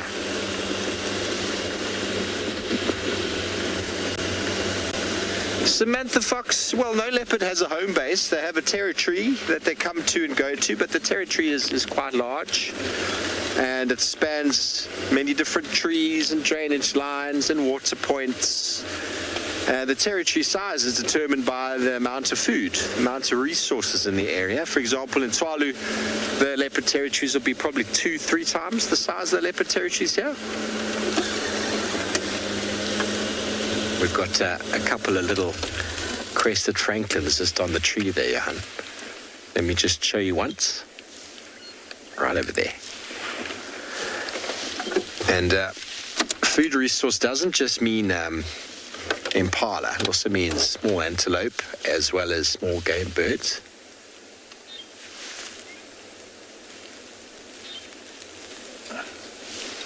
Right there. 3 little birds sitting on a stick.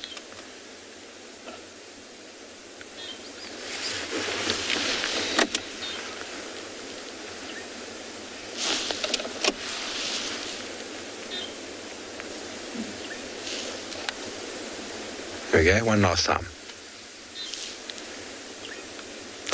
And so leopards don't specifically go back to one spot. If they have a den, then yes, they go to and from that den on a regular basis, but that den moves because of the presence of predators to and from and the smell that's left behind. And so for the protection of her cubs, she would move them if she does indeed have cubs.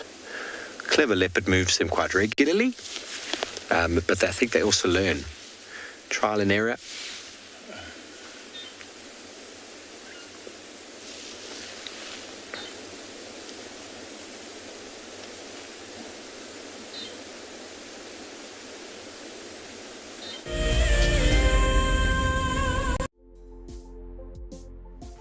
On the 27th of April, WildEarth will be turning 14 years old, and we wouldn't be here if it wasn't for all of you. And to celebrate, we will be finishing the beautiful book that we started last year that looks at the history so far. But we do need you to be part of it. Please submit your most memorable sighting, or what WildEarth means to you, or even just your name and a comment to be included inside the book.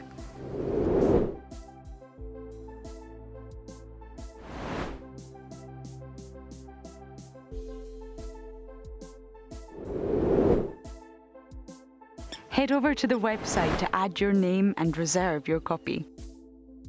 We are offering a 20% discount on all books bought before the end of March. And a big thank you to all of you who have contributed to the book so far.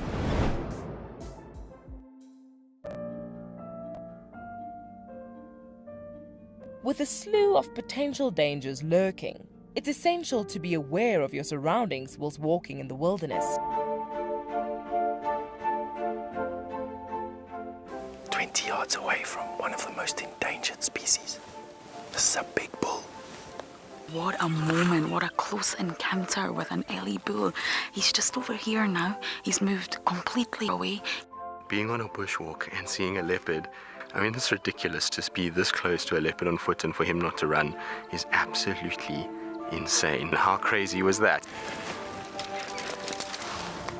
Through the gap there is just the back of the head of a male lion. He is absolutely unaware that we are here right now.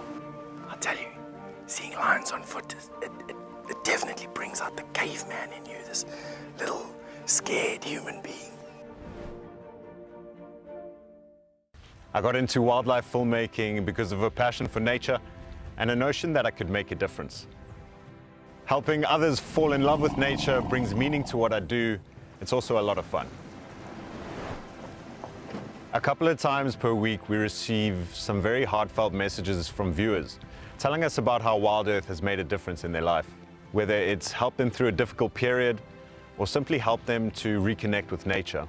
I think that's why we do what we do.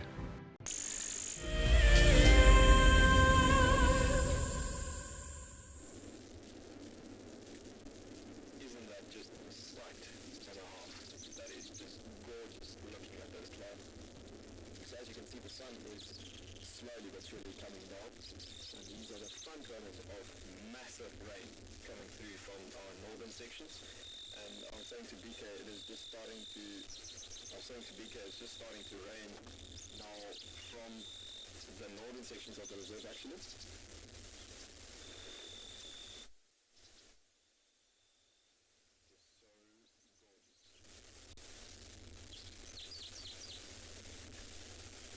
you can see, there's a lot of moisture.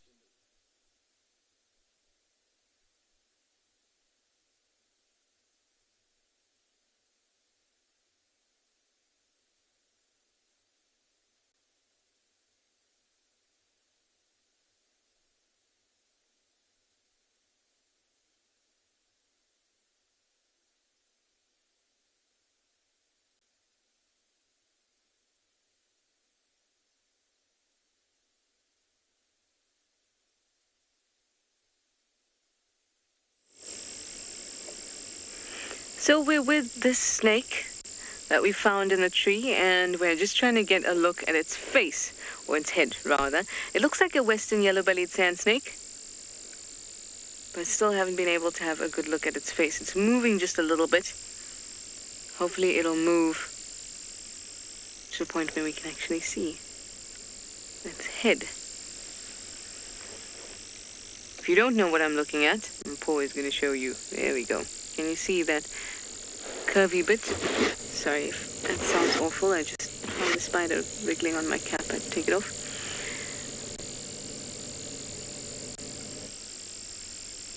Show us your face, snake. I found western yellow-bellied sand snakes in trees curled up like this in the evenings and early mornings before. So that's what I think it is. Are we able to kind of follow it in a windy way and see if we can see where it goes, and Paul? I say the head is off to the left.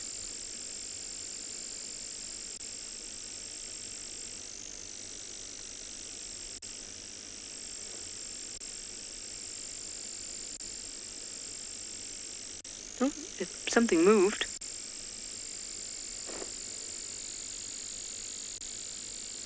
Oh, yeah, found it again.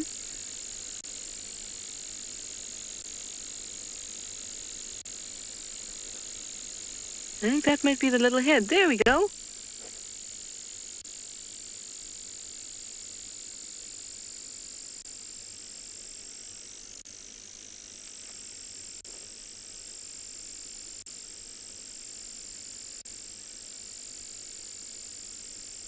It's quite small.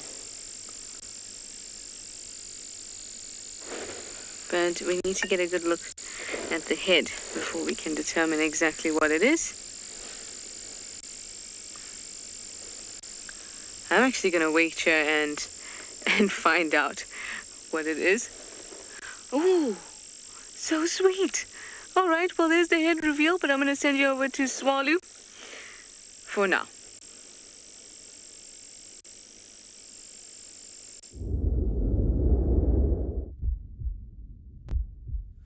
Welcome back, everybody, and we just couldn't resist showing you this gorgeous view that is coming up in front of us here as the sun is busy setting over here, and just so beautiful. We just had to show you how this moisture in the air is combining up with the sunset happening slowly but surely. But yeah, just so gorgeous, seeing that linings of the dew point temperatures and the dew point levels that we're seeing at the bottom of the clouds there, and just catching all of that beautiful pockets and thermals of the air, along with the moisture just coming through with the clouds. They're just so gorgeous. You literally can see there on the left-hand side of the screen, the sun's rays catching the clouds at the bottom end there. We are kind of losing light and color here now, slowly but surely. But yeah, just so gorgeous seeing. I just had to keep quiet there. Just want you guys to hear that thunder. It is just so gorgeous. You know what? We've had such a huge amount of rain already, and just looking at all the moisture in the air, it is just all so amazingly special. And every time we get thunder and rain in the Kalahari, you must remember we've had 2 consecutive droughts happening over the last 7 years, basically. So every form of rain, doesn't matter how much rain we've received and how good nature is looking at the moment, it becomes so exciting just looking at the scene and what we've been experiencing over the last season throughout our rains. But just having this formation happening once again, it is just so incredible. And rain in the Northern Cape Province doesn't happen quite often. It happens obviously in the rainy seasons and so, and once in a blue moon, rain stains away at certain times, quite often, certain times of the year. But yeah, very cool. Thunder is quite dramatic in these areas, the big thunderstorms. How's that clouds?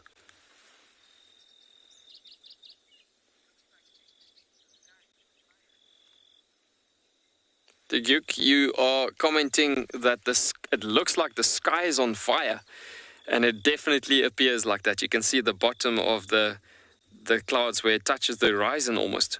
You can see that the sun is busy setting at the moment. It's creating that beautiful reddish colors to the bottom left of the screen in the tree line there.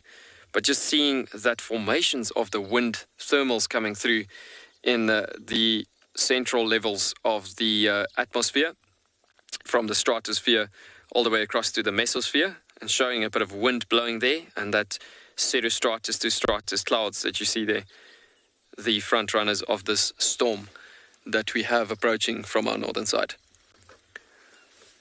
That is just so incredible. So you're all wondering most probably with this gorgeous setting, where have the lions gone to? They are fast asleep at the moment. But that we just couldn't resist to show you what is happening over there. That is just so gorgeous. Look at the colors in these clouds over these hilltops, creating these silhouettes over this mountaintop. I mean, that is just so special. So bringing us back to these cubs, you can see we've all had a good meal, and she is blocking the wind quite nicely behind the bush. All senses can be used, from smell to hearing to even to good sight. And everybody's at full-on relaxed mode, fast asleep, as you can see. So just taking a nice resting motion for now. And at the same time, just so peaceful looking at a sight like that, while we've been looking at that gorgeous sunset coming through the edges of the mountains. And on the horizon, there we go, scouting a bit more again. Just listening as she's blocking the wind now from the bush that she's chosen to lie behind, to hear better and to even smell better and look at good directions out of a safety point of view. Her whole life is based on safety.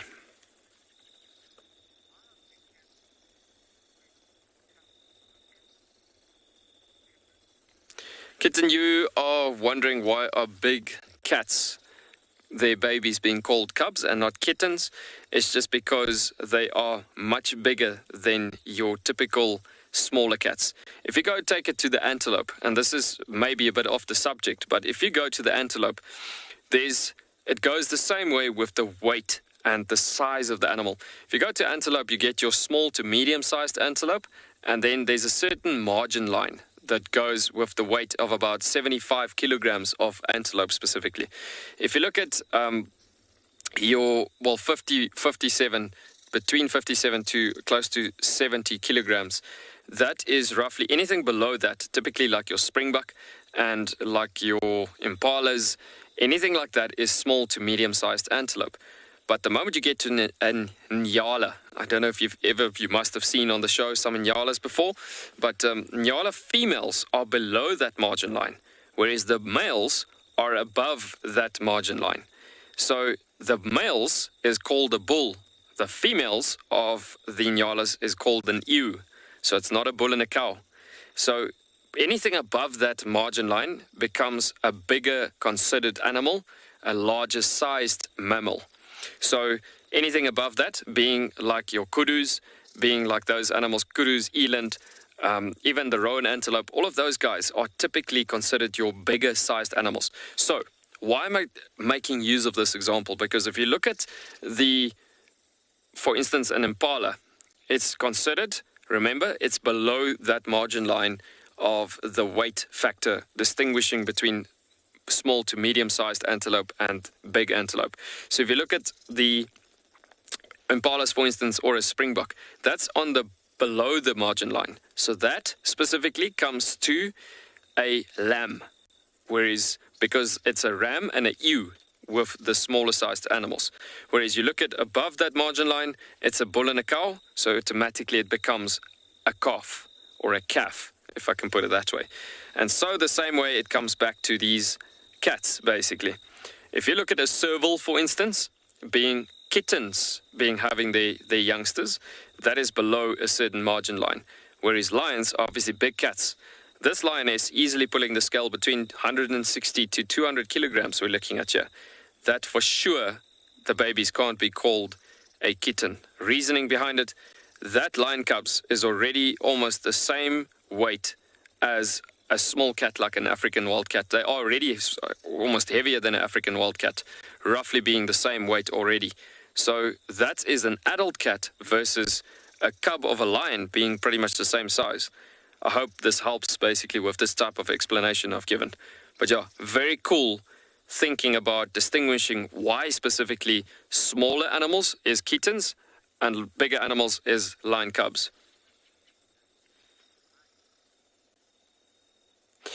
Linda, you are asking if there's such a thing as black lions. You know what? You can get black lions. It's all to do with the amount of melanin that happens with, well, the amount of melanin that is present in the bloodlines, basically, as opposed to if it's a huge amount of melanin, it can turn the animal black in color. The only place where I've seen possibly pitch black, like I'm talking pitch black, lions is in captivity, where there's been bloodlines been worked with by research studies from people being involving in that and that sort of thing. But it doesn't say that you cannot get a pitch black lion in the wild, because you do get the leucistic form from it, which has got a huge absence of melanin in the bloodlines, in the bloodstream, and then you get a leucistic form being white lions, or better known as albino lions, but they're actually not albino. It's just a lighter colored body coming through from the absence, I want to say, from the melanin that is present in the bloodlines. But yeah, black lions, I've personally haven't actually heard about pitch black lions in the wild yet. But it doesn't say that it cannot happen. It is still a possibility that you could possibly see something like that happening. That is just so beautiful, guys. Look at those little cubbies also lying together in a proper tactile communication, touching each other there closely, showing comfort to each other as we are siblings.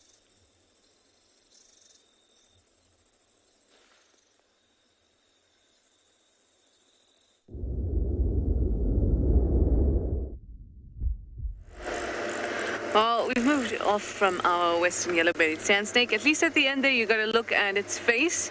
And it most definitely was a western yellow-bellied sand snake.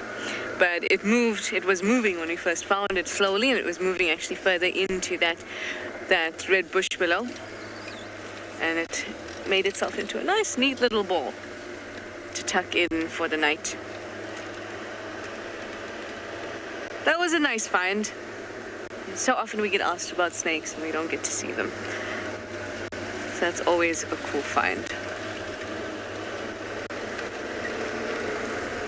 I've been down to the den. Unfortunately, no adults around still.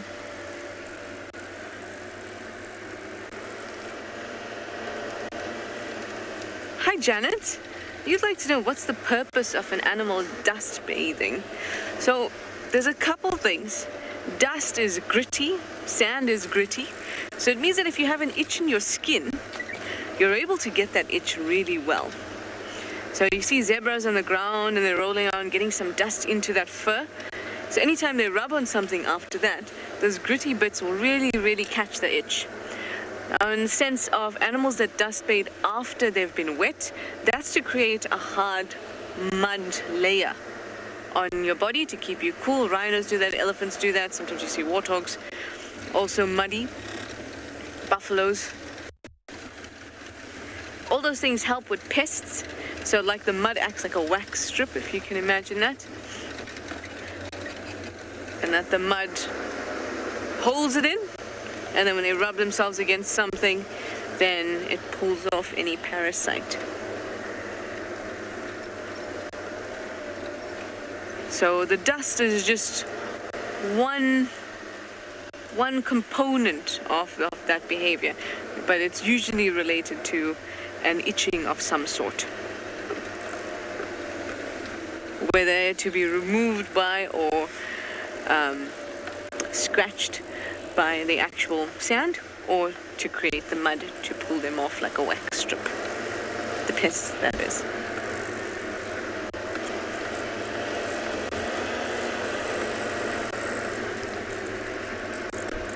I'm taking an easy ride and trying very desperately not to get spider webs on my face. I'm having interesting experiences with spiders lately, in that they end up on my cap, right? Obviously I can't see them and they're on top of my cap.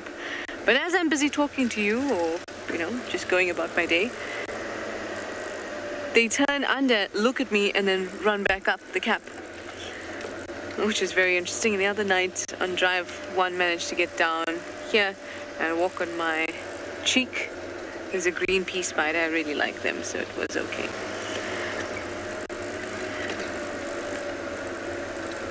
But what are you? Some spider the other on my eyebrow. Lots and lots and lots of webs around.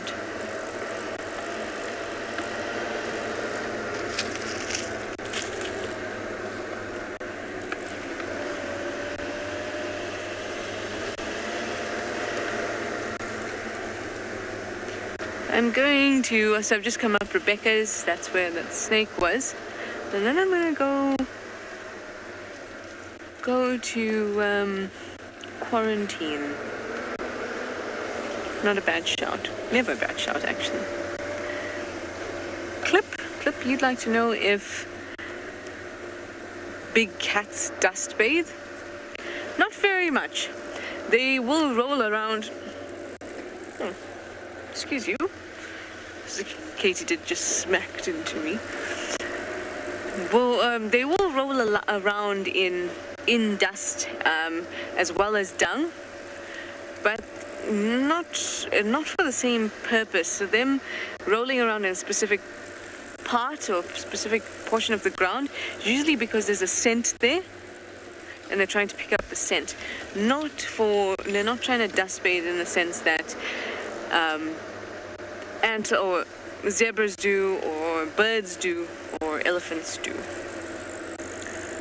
Or at least I've never seen it.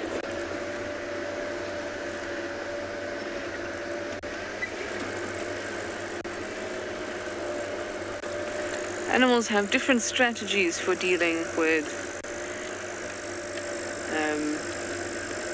insects, with pests, with the temperature, changing temperature, all those things that those animals that I mentioned use dust bathing for.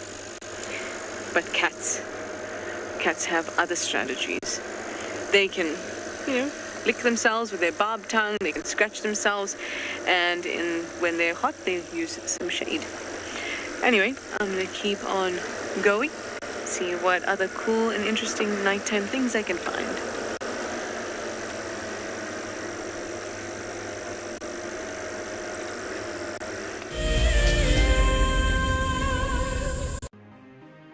It's the month of March and WildEarth is offering you the chance to win a brand new prize. Sign up to be a WildEarth Explorer and you could win a 5-day eco-training ranger experience for 2. Eco-training is the pioneer and leader in safari guide and wildlife training in Africa. The lucky winners can look forward to approaching dangerous game on foot, tracking and 4x4 driving, learning about animal behavior, and even spending one night sleeping out under a blanket of stars. In addition, you will also get the exclusive opportunity to join the WildEarth team on the broadcasting vehicle. Sign up to be an explorer now, and it could be you that wins this life-changing experience. Terms and conditions apply. The Mara Triangle is a jewel in the Kenyan conservation crown, and thanks to the dedication of the Mara Conservancy, it thrives as one of Earth's greatest national treasures. We have been experiencing a reduction in the whale snails that we collect on a monthly basis, and this is basically attributed to our intense patrols. Over the years, this courageous team of anti-poachers has reduced poaching to almost zero. Mimi naitwa Stephen Olereso. Nimefanya kazi miaka 16 sasa. Kuanzia miaka 2002. Hao wanadamu ni wenye utua sana inaogofya ni wale wenye wanaenda kama ndovu. Wanatumia kama bunduki. Sasa hiyo ndio huwa inakuanga hatari sana kwa sisi.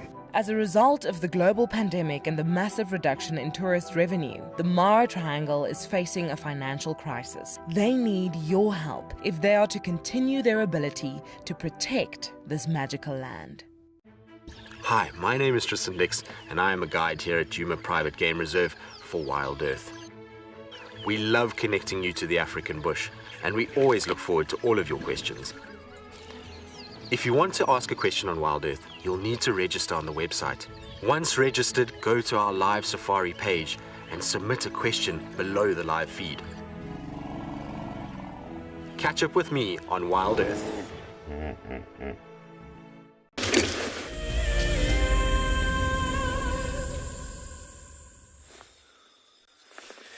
So we had a few heads popping up and down every now and again, and the cubs are still waking up here slowly but surely, and so on. There's a bit of movement happening every now and again, but you can see they are becoming restless again, like proper children, shall I say. But yeah, these guys are at the base edge of the mother here. She was looking around once again just before you came back to us, and just scouting over the area if it's still safe to be in this position.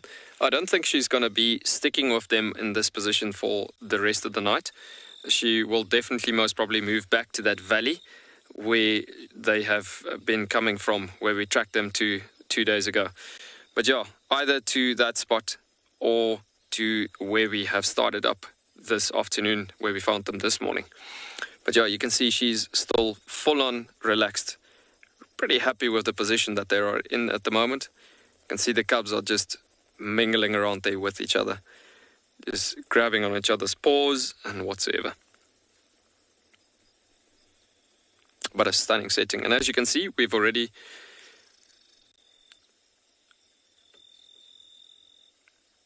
BH9, you are wondering if the cubs can roar. No, their voices and the chords are not developed enough yet to actually be able to get a full-on roar out. It's more like just a growling little sound. I will try to make that sound a bit later, but obviously we're going to disturb them if I make the sound right now. But yeah, no, they can't roar at this given point. It's a very cool little sound for these guys. As I was about to say, as you can see, we have switched over to IR light as the light has left us, and it's becoming quite dark now fairly quickly actually.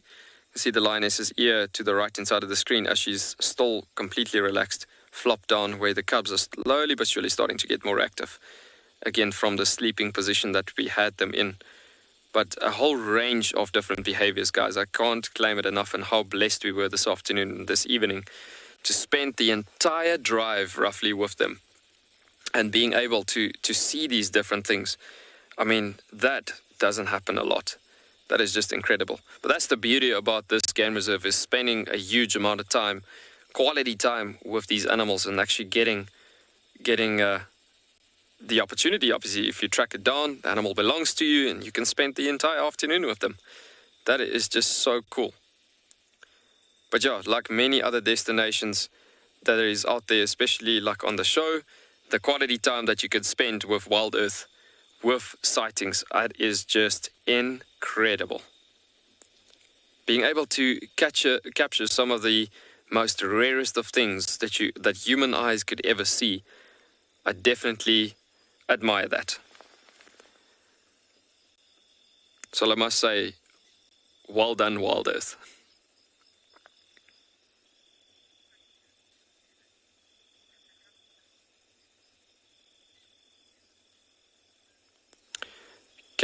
Beverly, you are wondering if the cubs can groom for themselves.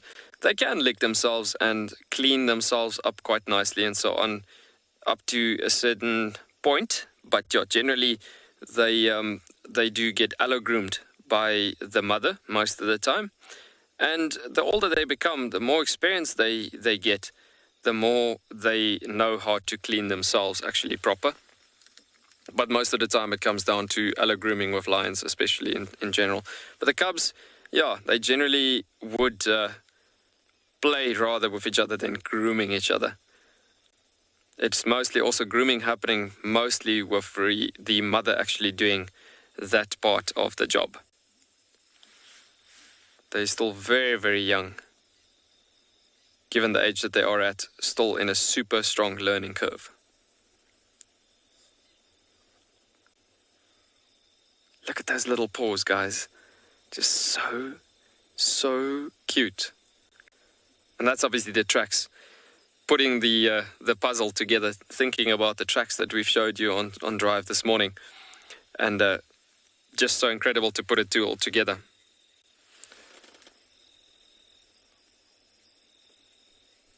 Melissa, age 8, you are wondering if the lion paws are soft. It is actually much harder than human feet. It is tough right from the beginning. And obviously, I don't know this from touching lion cubs. I mean, touching being in a conservational point of view, because never would you ever have a vet, for instance, darting a lion cub this age from that perspective. And so I just know their paws are very hard and rough, especially when they're walking on hard surfaces, scraping their feet, sometimes marking territories. You can hear how rough that feet is actually. But yeah, it's hard because they're dealing with thorns and a tough, rough environment in this area. So if you think about it, if you're sitting back home and you are putting a jacket on because it's a cold day, that is what we as humans are doing to survive in our environment. These guys are already equipped with thick fur to survive the cold nights and all of the adaptations that they have to survive or to deal with what they need to do. So if you look at those paws, they are pretty hardcore actually. Being a baby lion like that, they are already equipped with the right tools to deal with nature's conditions.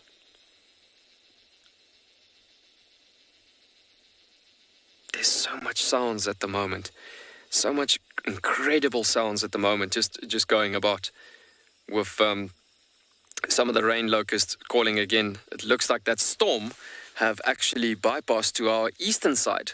There is still quite a bit of strong rain clouds in our northern sections, but yeah, that rain locust is calling about again, as well as quite a bit of the crickets are calling at the same time as well.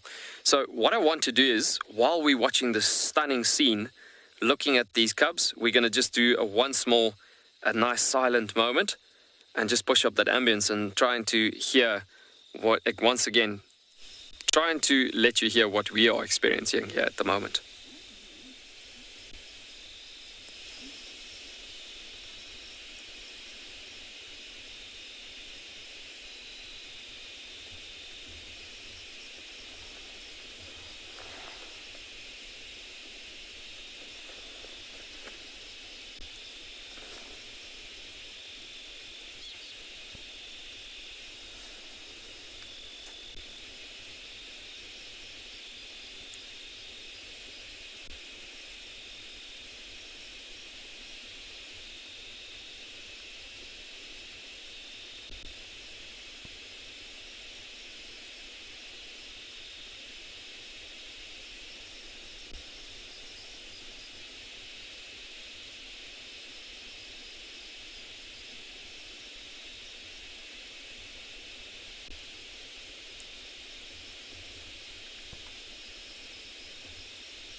One can truly fall in love with that sounds.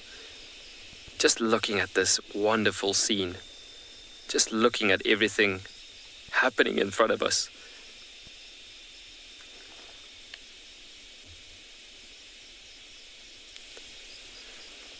Candice, you commenting that it is stunning sounds and you really wish that you were here. I definitely wish to see you one day in the Kalahari as well. That'd be very special to have you experiencing what we're doing now in this beautiful African bush. But yeah, stunning to be able to share this with you through WildEarth's opportunities. I mean, it's just so incredible that we could share what we're dealing with here at the moment with you.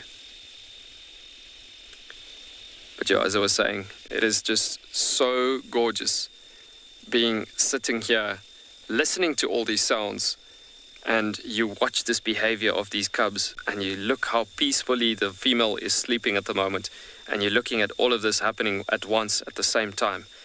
It takes you to a different place. It is just so amazing. You've in an instance become one of nature, and you become part of nature, and you truly feel like you can just be experiencing this for the rest of your life. It is just so incredible. What a wonderful creation.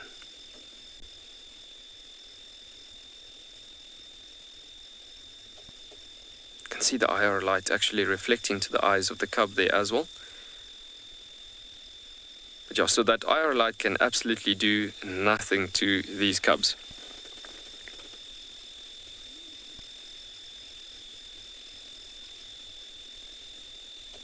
Caitlin, you are asking if lions eat any plant for any medicinal uses or whatsoever. You could easily get lions just eating grass, but I've never really seen them chewing on any plants in all of my guiding career that I've ever witnessed any lions in Africa. The only thing that I've seen them consuming is grasses, and grasses basically being, sometimes if they catch a big prey animal like a massive eland or a giraffe, from that instance, you could find easily that, obviously because the pride, let's say the pride is about 8 animals and they've taken down a 1.2 ton animal, being like a giraffe, then that kill will last them for over a week roughly, for 5 days to 7 days or so. And it could easily get to that point where the carcass could obviously rot a bit, and obviously quite a bit of maggots and things could come through this entire structure. But they've got a huge amount of enzymes in their stomach to break down, and lots of stomach acids to break down that rotting meat. But sometimes it's a bit too much, because lions are in that way created that they basically would stick on a carcass and as long as they can, because they survive. The successive rate is not nearby as strong as wild dogs. So if they have taken down a prey like that, they would stick on that prey for a long time and consume it as much as they can. So if they have then, in that case, after 5 days sitting on that carcass and these maggots crawling all over the show and all sorts of things happening, then sometimes the stomach could get a bit upset, and then they would eat grass. The grass, on most of these grasses, there's quite a bit of a fibrous structure from few little hairs on the edges of grasses. The more they eat, the more it makes them wanting to bring up the bad stuff and feel a bit better again. So yeah, that's the only thing I've seen them eating on is grasses to make them feel better. But apart from that, no consuming on other medicinal plants that I have ever seen or really heard about here. In the meanwhile, we are going to be sending you back over to Steve.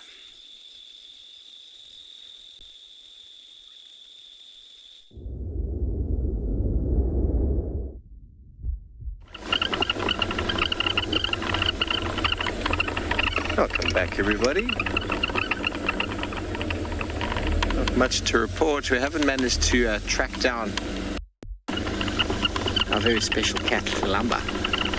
Doesn't mean she's not around, it just means we don't know where she is.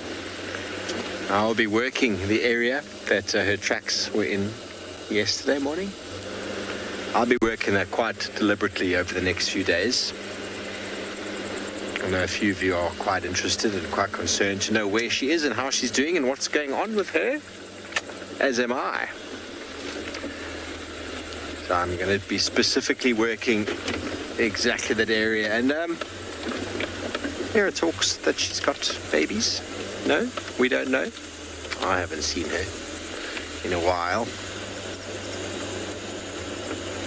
So it'd be nice to figure out what she's been up to, what she's doing, where she's at, who she's hanging out with, what she's been eating. She's a very pretty leopard.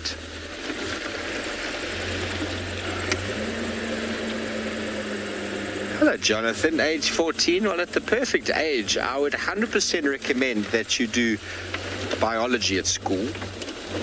Biology is a very helpful subject. Might not seem like it. Is it even called biology anymore? I don't know. Whatever the biological is called. And there's a number of courses you can go on. Many, many courses. I don't want to have to sort of sell any of the courses on the show now because there's so many of them. But essentially the qualifications required are called a Fagaza or Castita level 2, Fagaza level 1, which you can do at a number of different institutions, do them online nowadays. The practical course then needs to be done obviously on site, but there's a lot of companies that offer year courses, offer a couple month courses that you can get all of that done while living in the bush in an environment like this and learning, which is the key. So I would definitely look into getting on a course.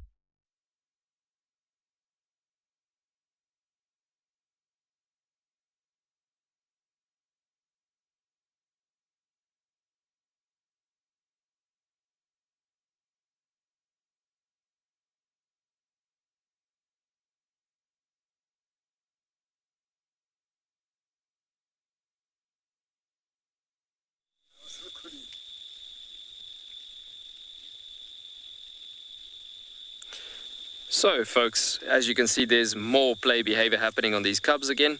You can see we've literally just had some of them actually chewing on the mother's ear, and there she's just literally bumped off the one saying, hey, get out of my face.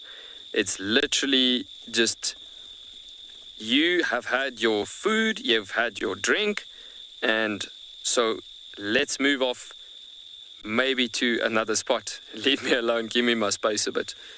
I'm joking, it's not getting to that situation ever. She loves them a lot, but yeah, generally you could sometimes get the idea sort of like she's just giving them the opportunity to just cope by themselves a bit. Obviously not leaving them alone to cope for themselves, but sometimes you get that idea like it's happened right now. And it's just because they become a bit much. But yeah, very cool seeing 4 of them lining up there again. So I was saying to BK just now, it would be a pretty good time for us to leave these cubs and just let them be. They've given us a fantastic show this afternoon, just showing us many different behaviors as we've been with them. And I think it's a pretty good time for us to let them ease off into the evening. It's not like we are causing any threat or opposing any threat or so, or being an irritation to them or whatsoever. I think it was a really good opportunity for them to also get to learn the presence of a vehicle around them, as they are extremely wild animals actually, and you could see how much it's worked actually during the afternoon for them to get pretty good and pretty good with vehicles presence actually.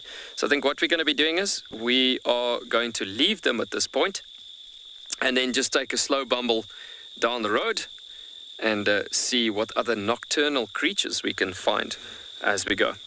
Thank you very much, Lion Cubs. You were very special.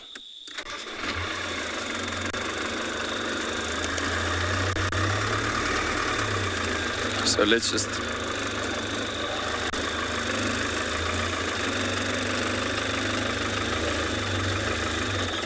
FC, could you please just repeat that question? I lost you there.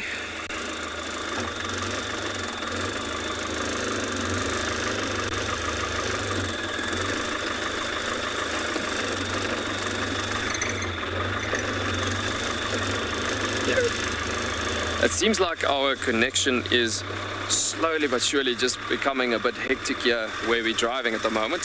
So we're just going to just push through this little section and just see if we can get some better connection where we're driving to a bit of a better spot. In the meanwhile, I hope you can stick with us.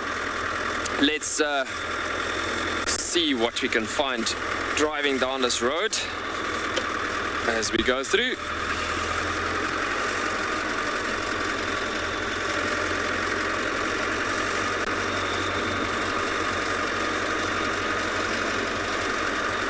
Such a pleasant evening actually as well, looking at the clouds coming through with the rainy weather and everything as well. And so with that situation, just having not much of a breeze actually at the moment, the wind is dying down a tiny bit. It's just in a great condition to do a pretty good night drive on the way back to camp. In the meanwhile, we'll send you back over to Steve.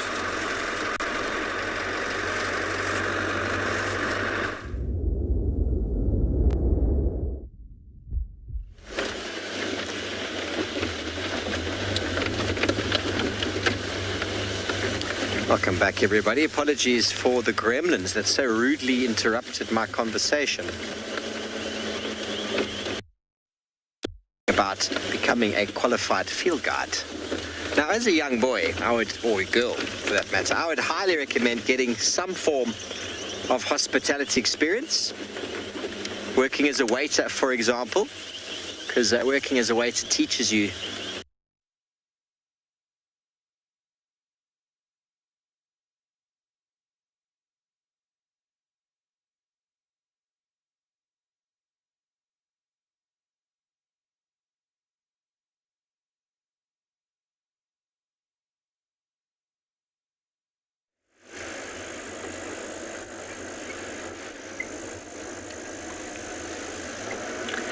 What could have happened to Steve? Oh, no, he's fine. We'll get him back in no time. I have just done a really nice big loop. I was just saying we don't usually do this kind of big loop towards the end of drive, but I went all along Vietela access to the gate and then come around the northern boundary and now coming down Gallico shortcut. I just had a good feeling. I was feeling like taking up space.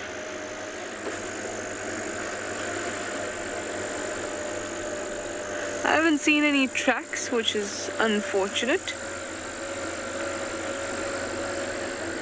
because that last minute leopard is still on my mind, as it is on all of your minds. It's one of my favorite things towards the end of drive.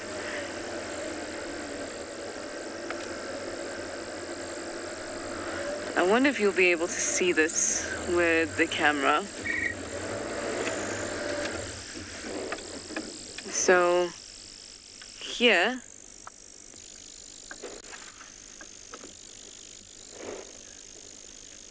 I'm not sure if you'll be able to see it in IR. It's the web of a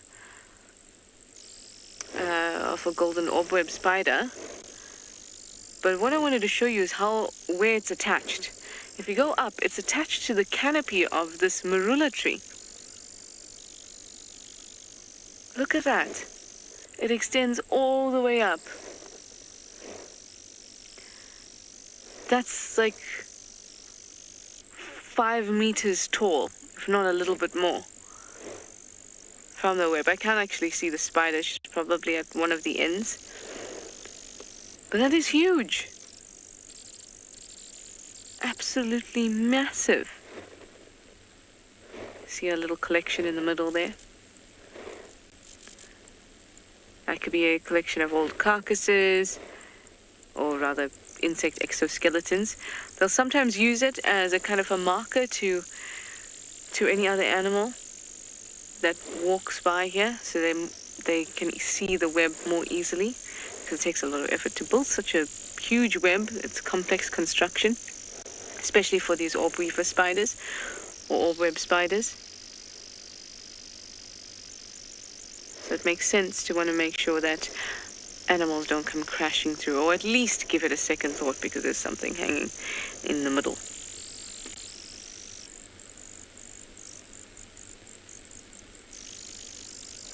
But I don't see the spider at all. I'm just so absolutely astounded by this, by how tall these webs are, or these lines of silk at the top are that's popping it up. Absolutely amazing. All right, well, I'm going to keep on moving. I'll send you over to Steve and see how his night bumble is going. Wow, look at that.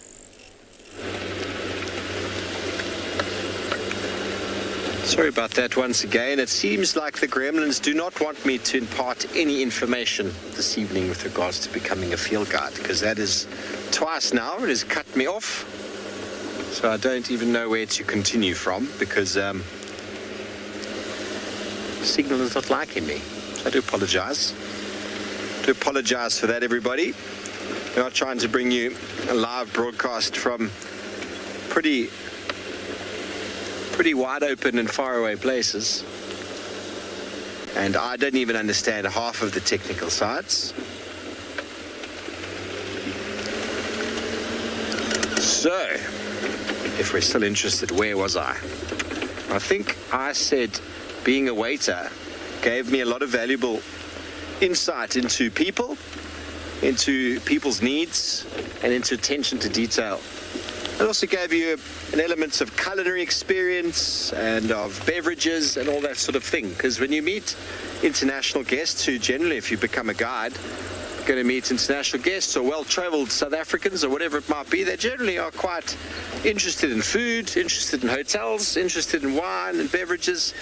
Because working at a lodge is essentially just a hotel in the bush.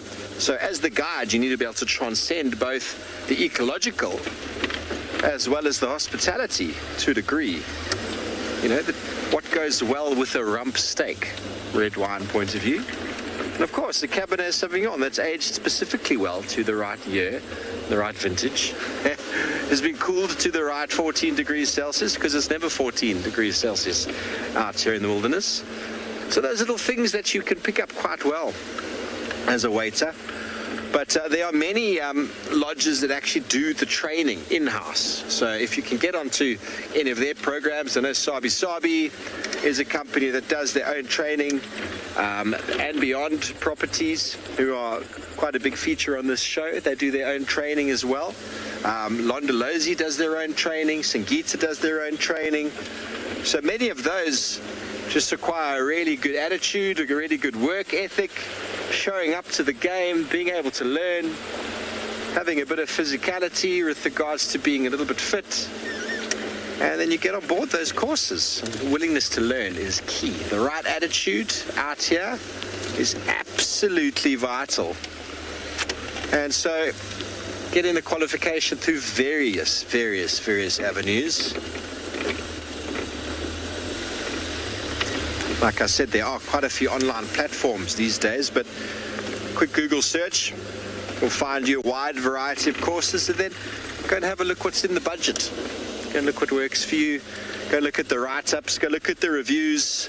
There are so many different companies doing it now. Eco Training, for example, a number of others,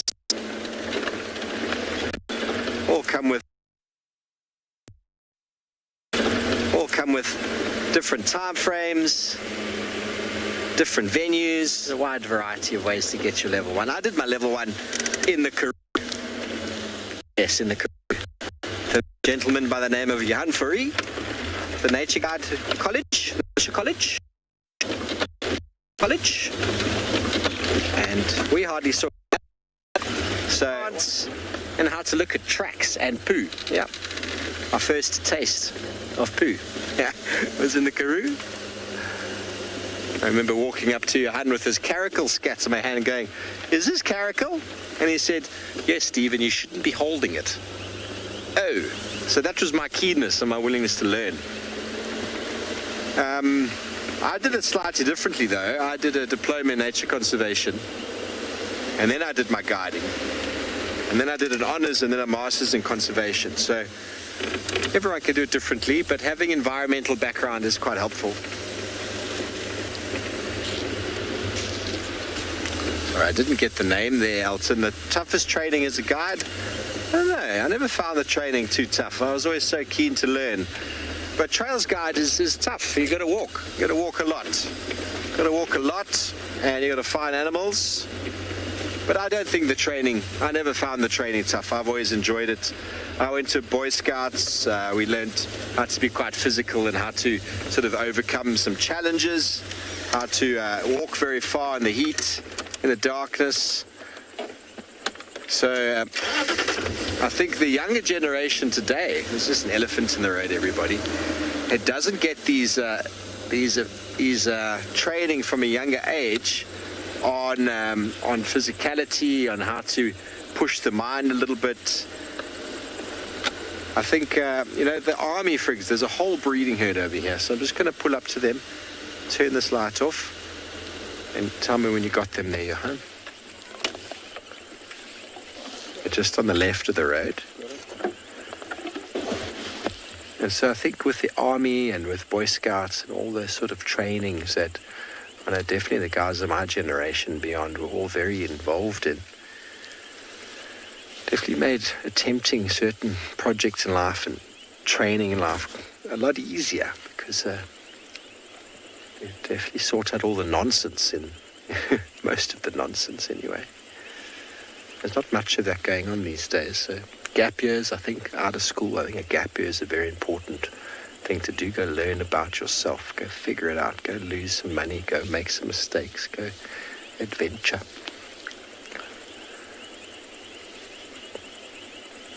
And then figure out what you want to do. But training out in the bush is so much fun. The hardest part about it is generally heat. I always just soaks it up like a sponge. Very good mentors, very good trainers. People who you never want to disappoint as you learn. And one thing I learned from my level 1 was that you never stop learning. My level 1 instructor who hunt for E after my assessment pulled me aside and asked me a few questions about things he didn't quite know.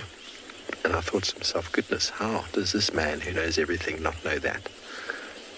So it was a very humbling moment for me. It made me realize I'll never stop learning.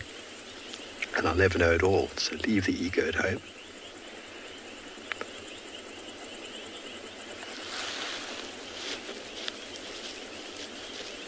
Louise, I have. Yes, I used to work for Eco Training. I worked for them for about 3 years. So I was involved in, I can't remember how many trails guides, probably 5 or 6. And then level 1s, definitely more than 12. Level 1s, a couple of bird courses, a few tracking courses, which I wasn't main facilitator on the tracking. I was just involved in orientation courses.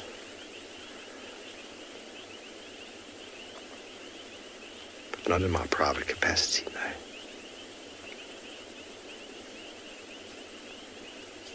But it's fun. Definitely courses in the bush where I know online is the way that people are going these days because it's easier and because of all sorts of other situations, but there's nothing, no better way to learn than to be immersed in the bush for weeks on end. You wake up in the bush, you go to bed in the bush, you eat, breathe, sleep in the bush. There might be moments that are quite tough, but it eventually becomes a passion. And if the ocean was lapping at the soles of my boots here in Djuma, I'd probably never leave.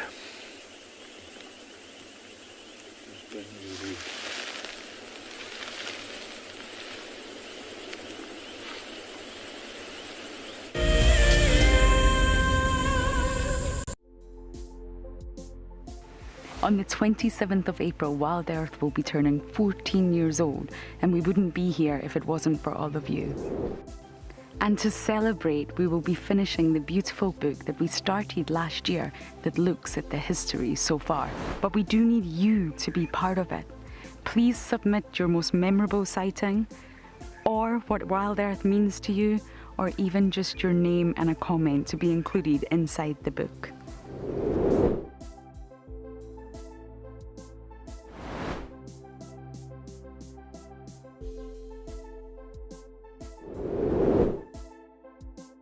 Head over to the website to add your name and reserve your copy. We are offering a 20% discount on all books bought before the end of March. And a big thank you to all of you who have contributed to the book so far. For all of you WildEarth explorers who bought plaques, today is the day that you will make your very first safari on our vehicle. Because we are quite remote here in the bush, they have taken some time to arrive, but I am happy to say they are here and they look great. Marcel has spent the day attaching them. Let's take a look. Before we mount these nameplates, we just give a light dusting of green paint. This is to better match them to the color of the vehicles and also to decrease the reflectivity of the metal and thereby staying sensitive towards the animals. Bumbo crew. Hopefully, Dan Black, Liesel Apgar, and Alicia George. Well, it's time for me to get ready to take you all on a safari. Let's go.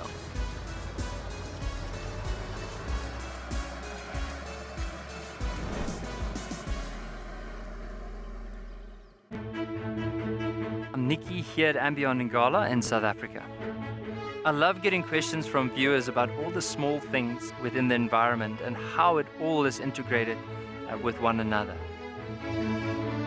If you want to ask me any questions, please simply register with the WildEarth website, head across to the Live Safari page, and then post your questions there. I'm looking forward to chatting to you on my next WildEarth drive.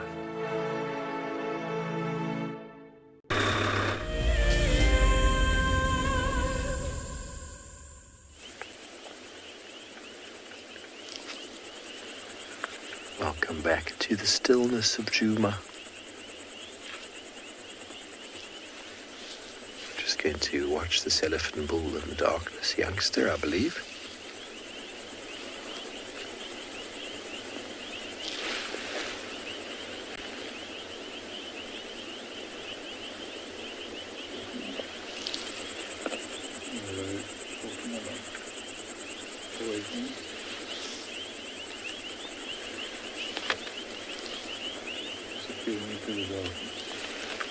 Now the elephant is disappearing.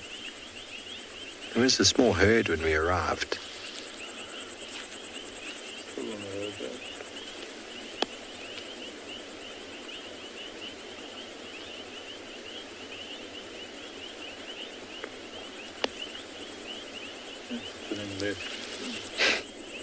Left up the road. Still next to the road.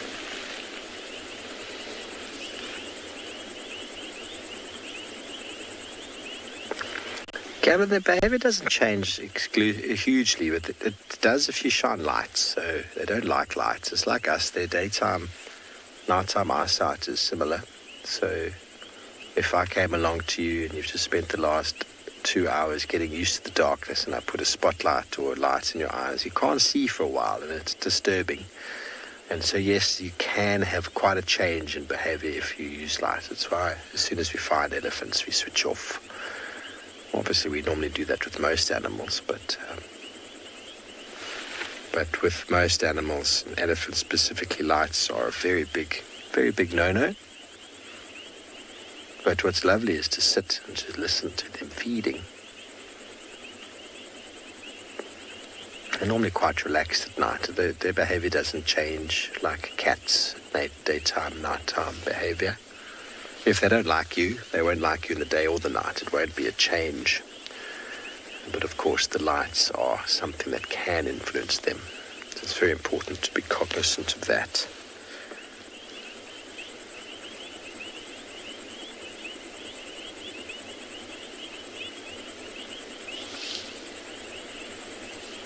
And somewhere out there are some elephants. I can hear them.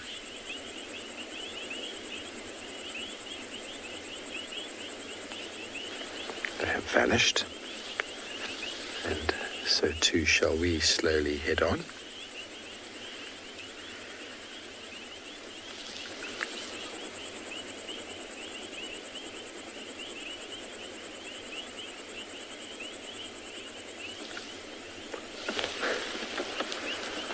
Okay, well, we're just going to do a very nice, quiet goodbye this evening.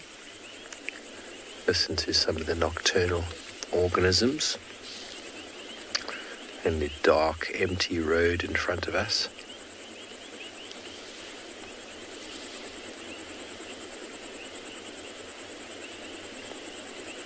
Do thank you all for joining us on this sunset safari. Tomorrow is the 31st of March, believe it or not.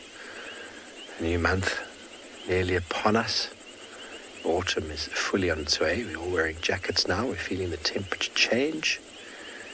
And we're blessed to be here in a season that's still very wet and still very overgrown and still very full of elephants. Although you might not see them right now. They are everywhere. But we look forward to hosting you all again tomorrow morning. Same time and same place from all of our wonderful locations scattered across South Africa. Hopefully we will manage to catch up with a leopard tomorrow. It's something I would like to see. It's been some time. So we'll be manifesting that as we go to bed this evening. But thank you for your questions and comments. See you in the morning. Have a blessed evening till then. Good night and goodbye.